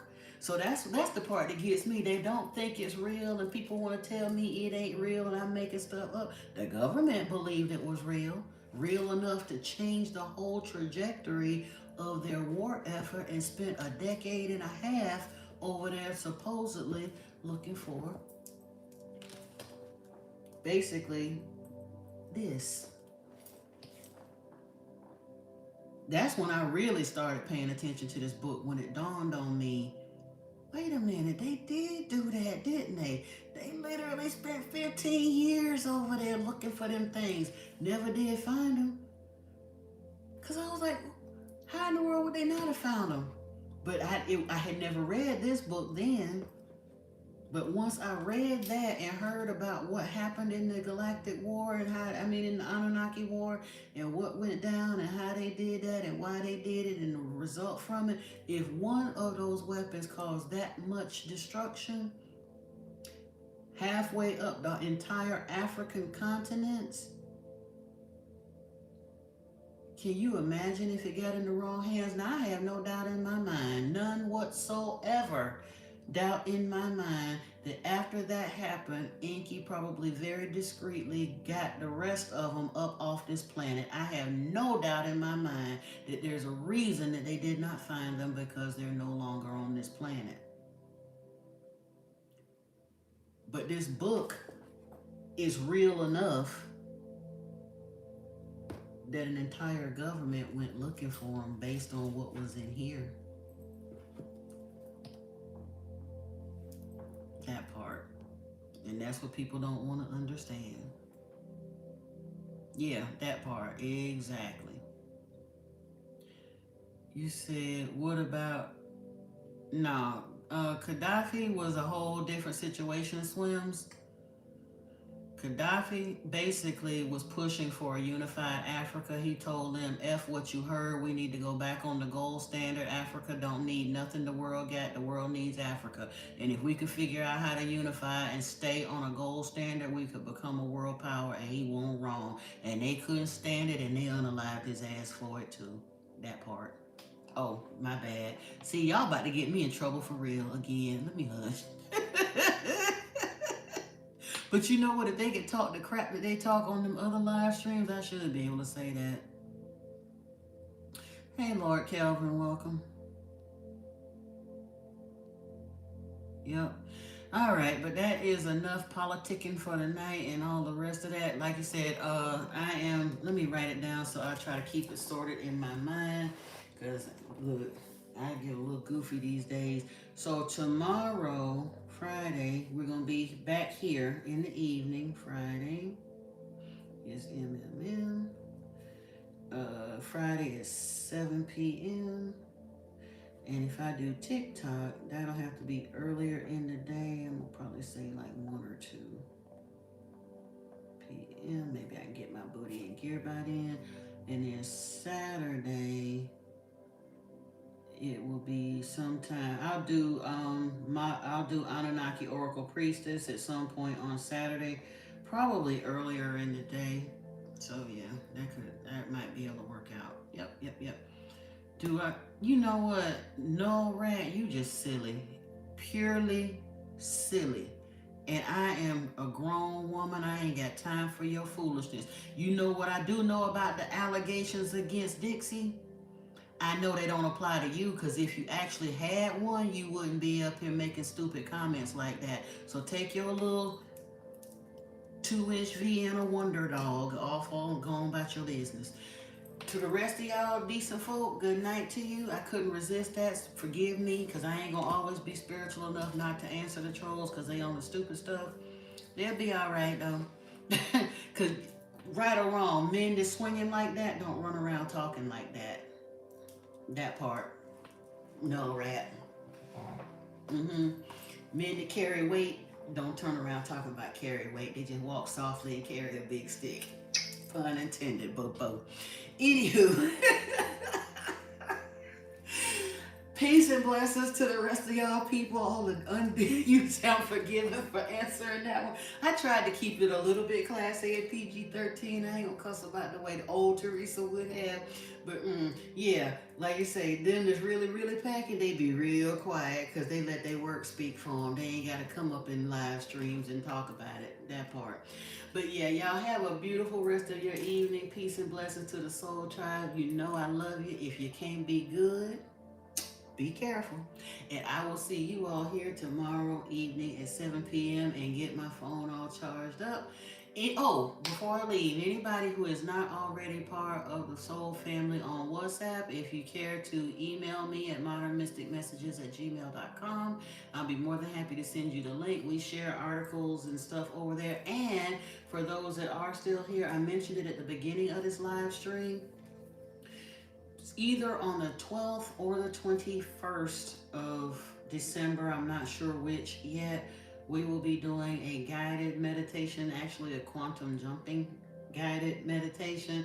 So that's definitely trying to give everybody plenty of time to get in on the WhatsApp group if they like to email your intentions that you'd like to have included, because I will be writing that meditation. The email is modernmysticmessages@gmail.com. You can find it, the link to it in the About page on my channel, and you should be able to tap it and have it take you right there if you got the Gmail app on your phone. You're so very welcome, and I will be mentioning that again from time to time. Like I say, I'd really like to have, the more the merrier on a group meditation, I've never actually written a meditation for ourselves, but I was like, if we're going to do a quantum jump, I don't want to be on a new timeline all by myself. I want to bring some of my soul tribe with me, but we can, manifest some money and opportunities and things, get this show on the road the way Spirit been showing us we supposed to do. We're going to make 2026 great. Absolutely amazing. And I want to get started with it here before we get to 2026. So we'll be continuing on and doing that. Have a beautiful rest of the evening to you all. And until tomorrow, love you. Namaste.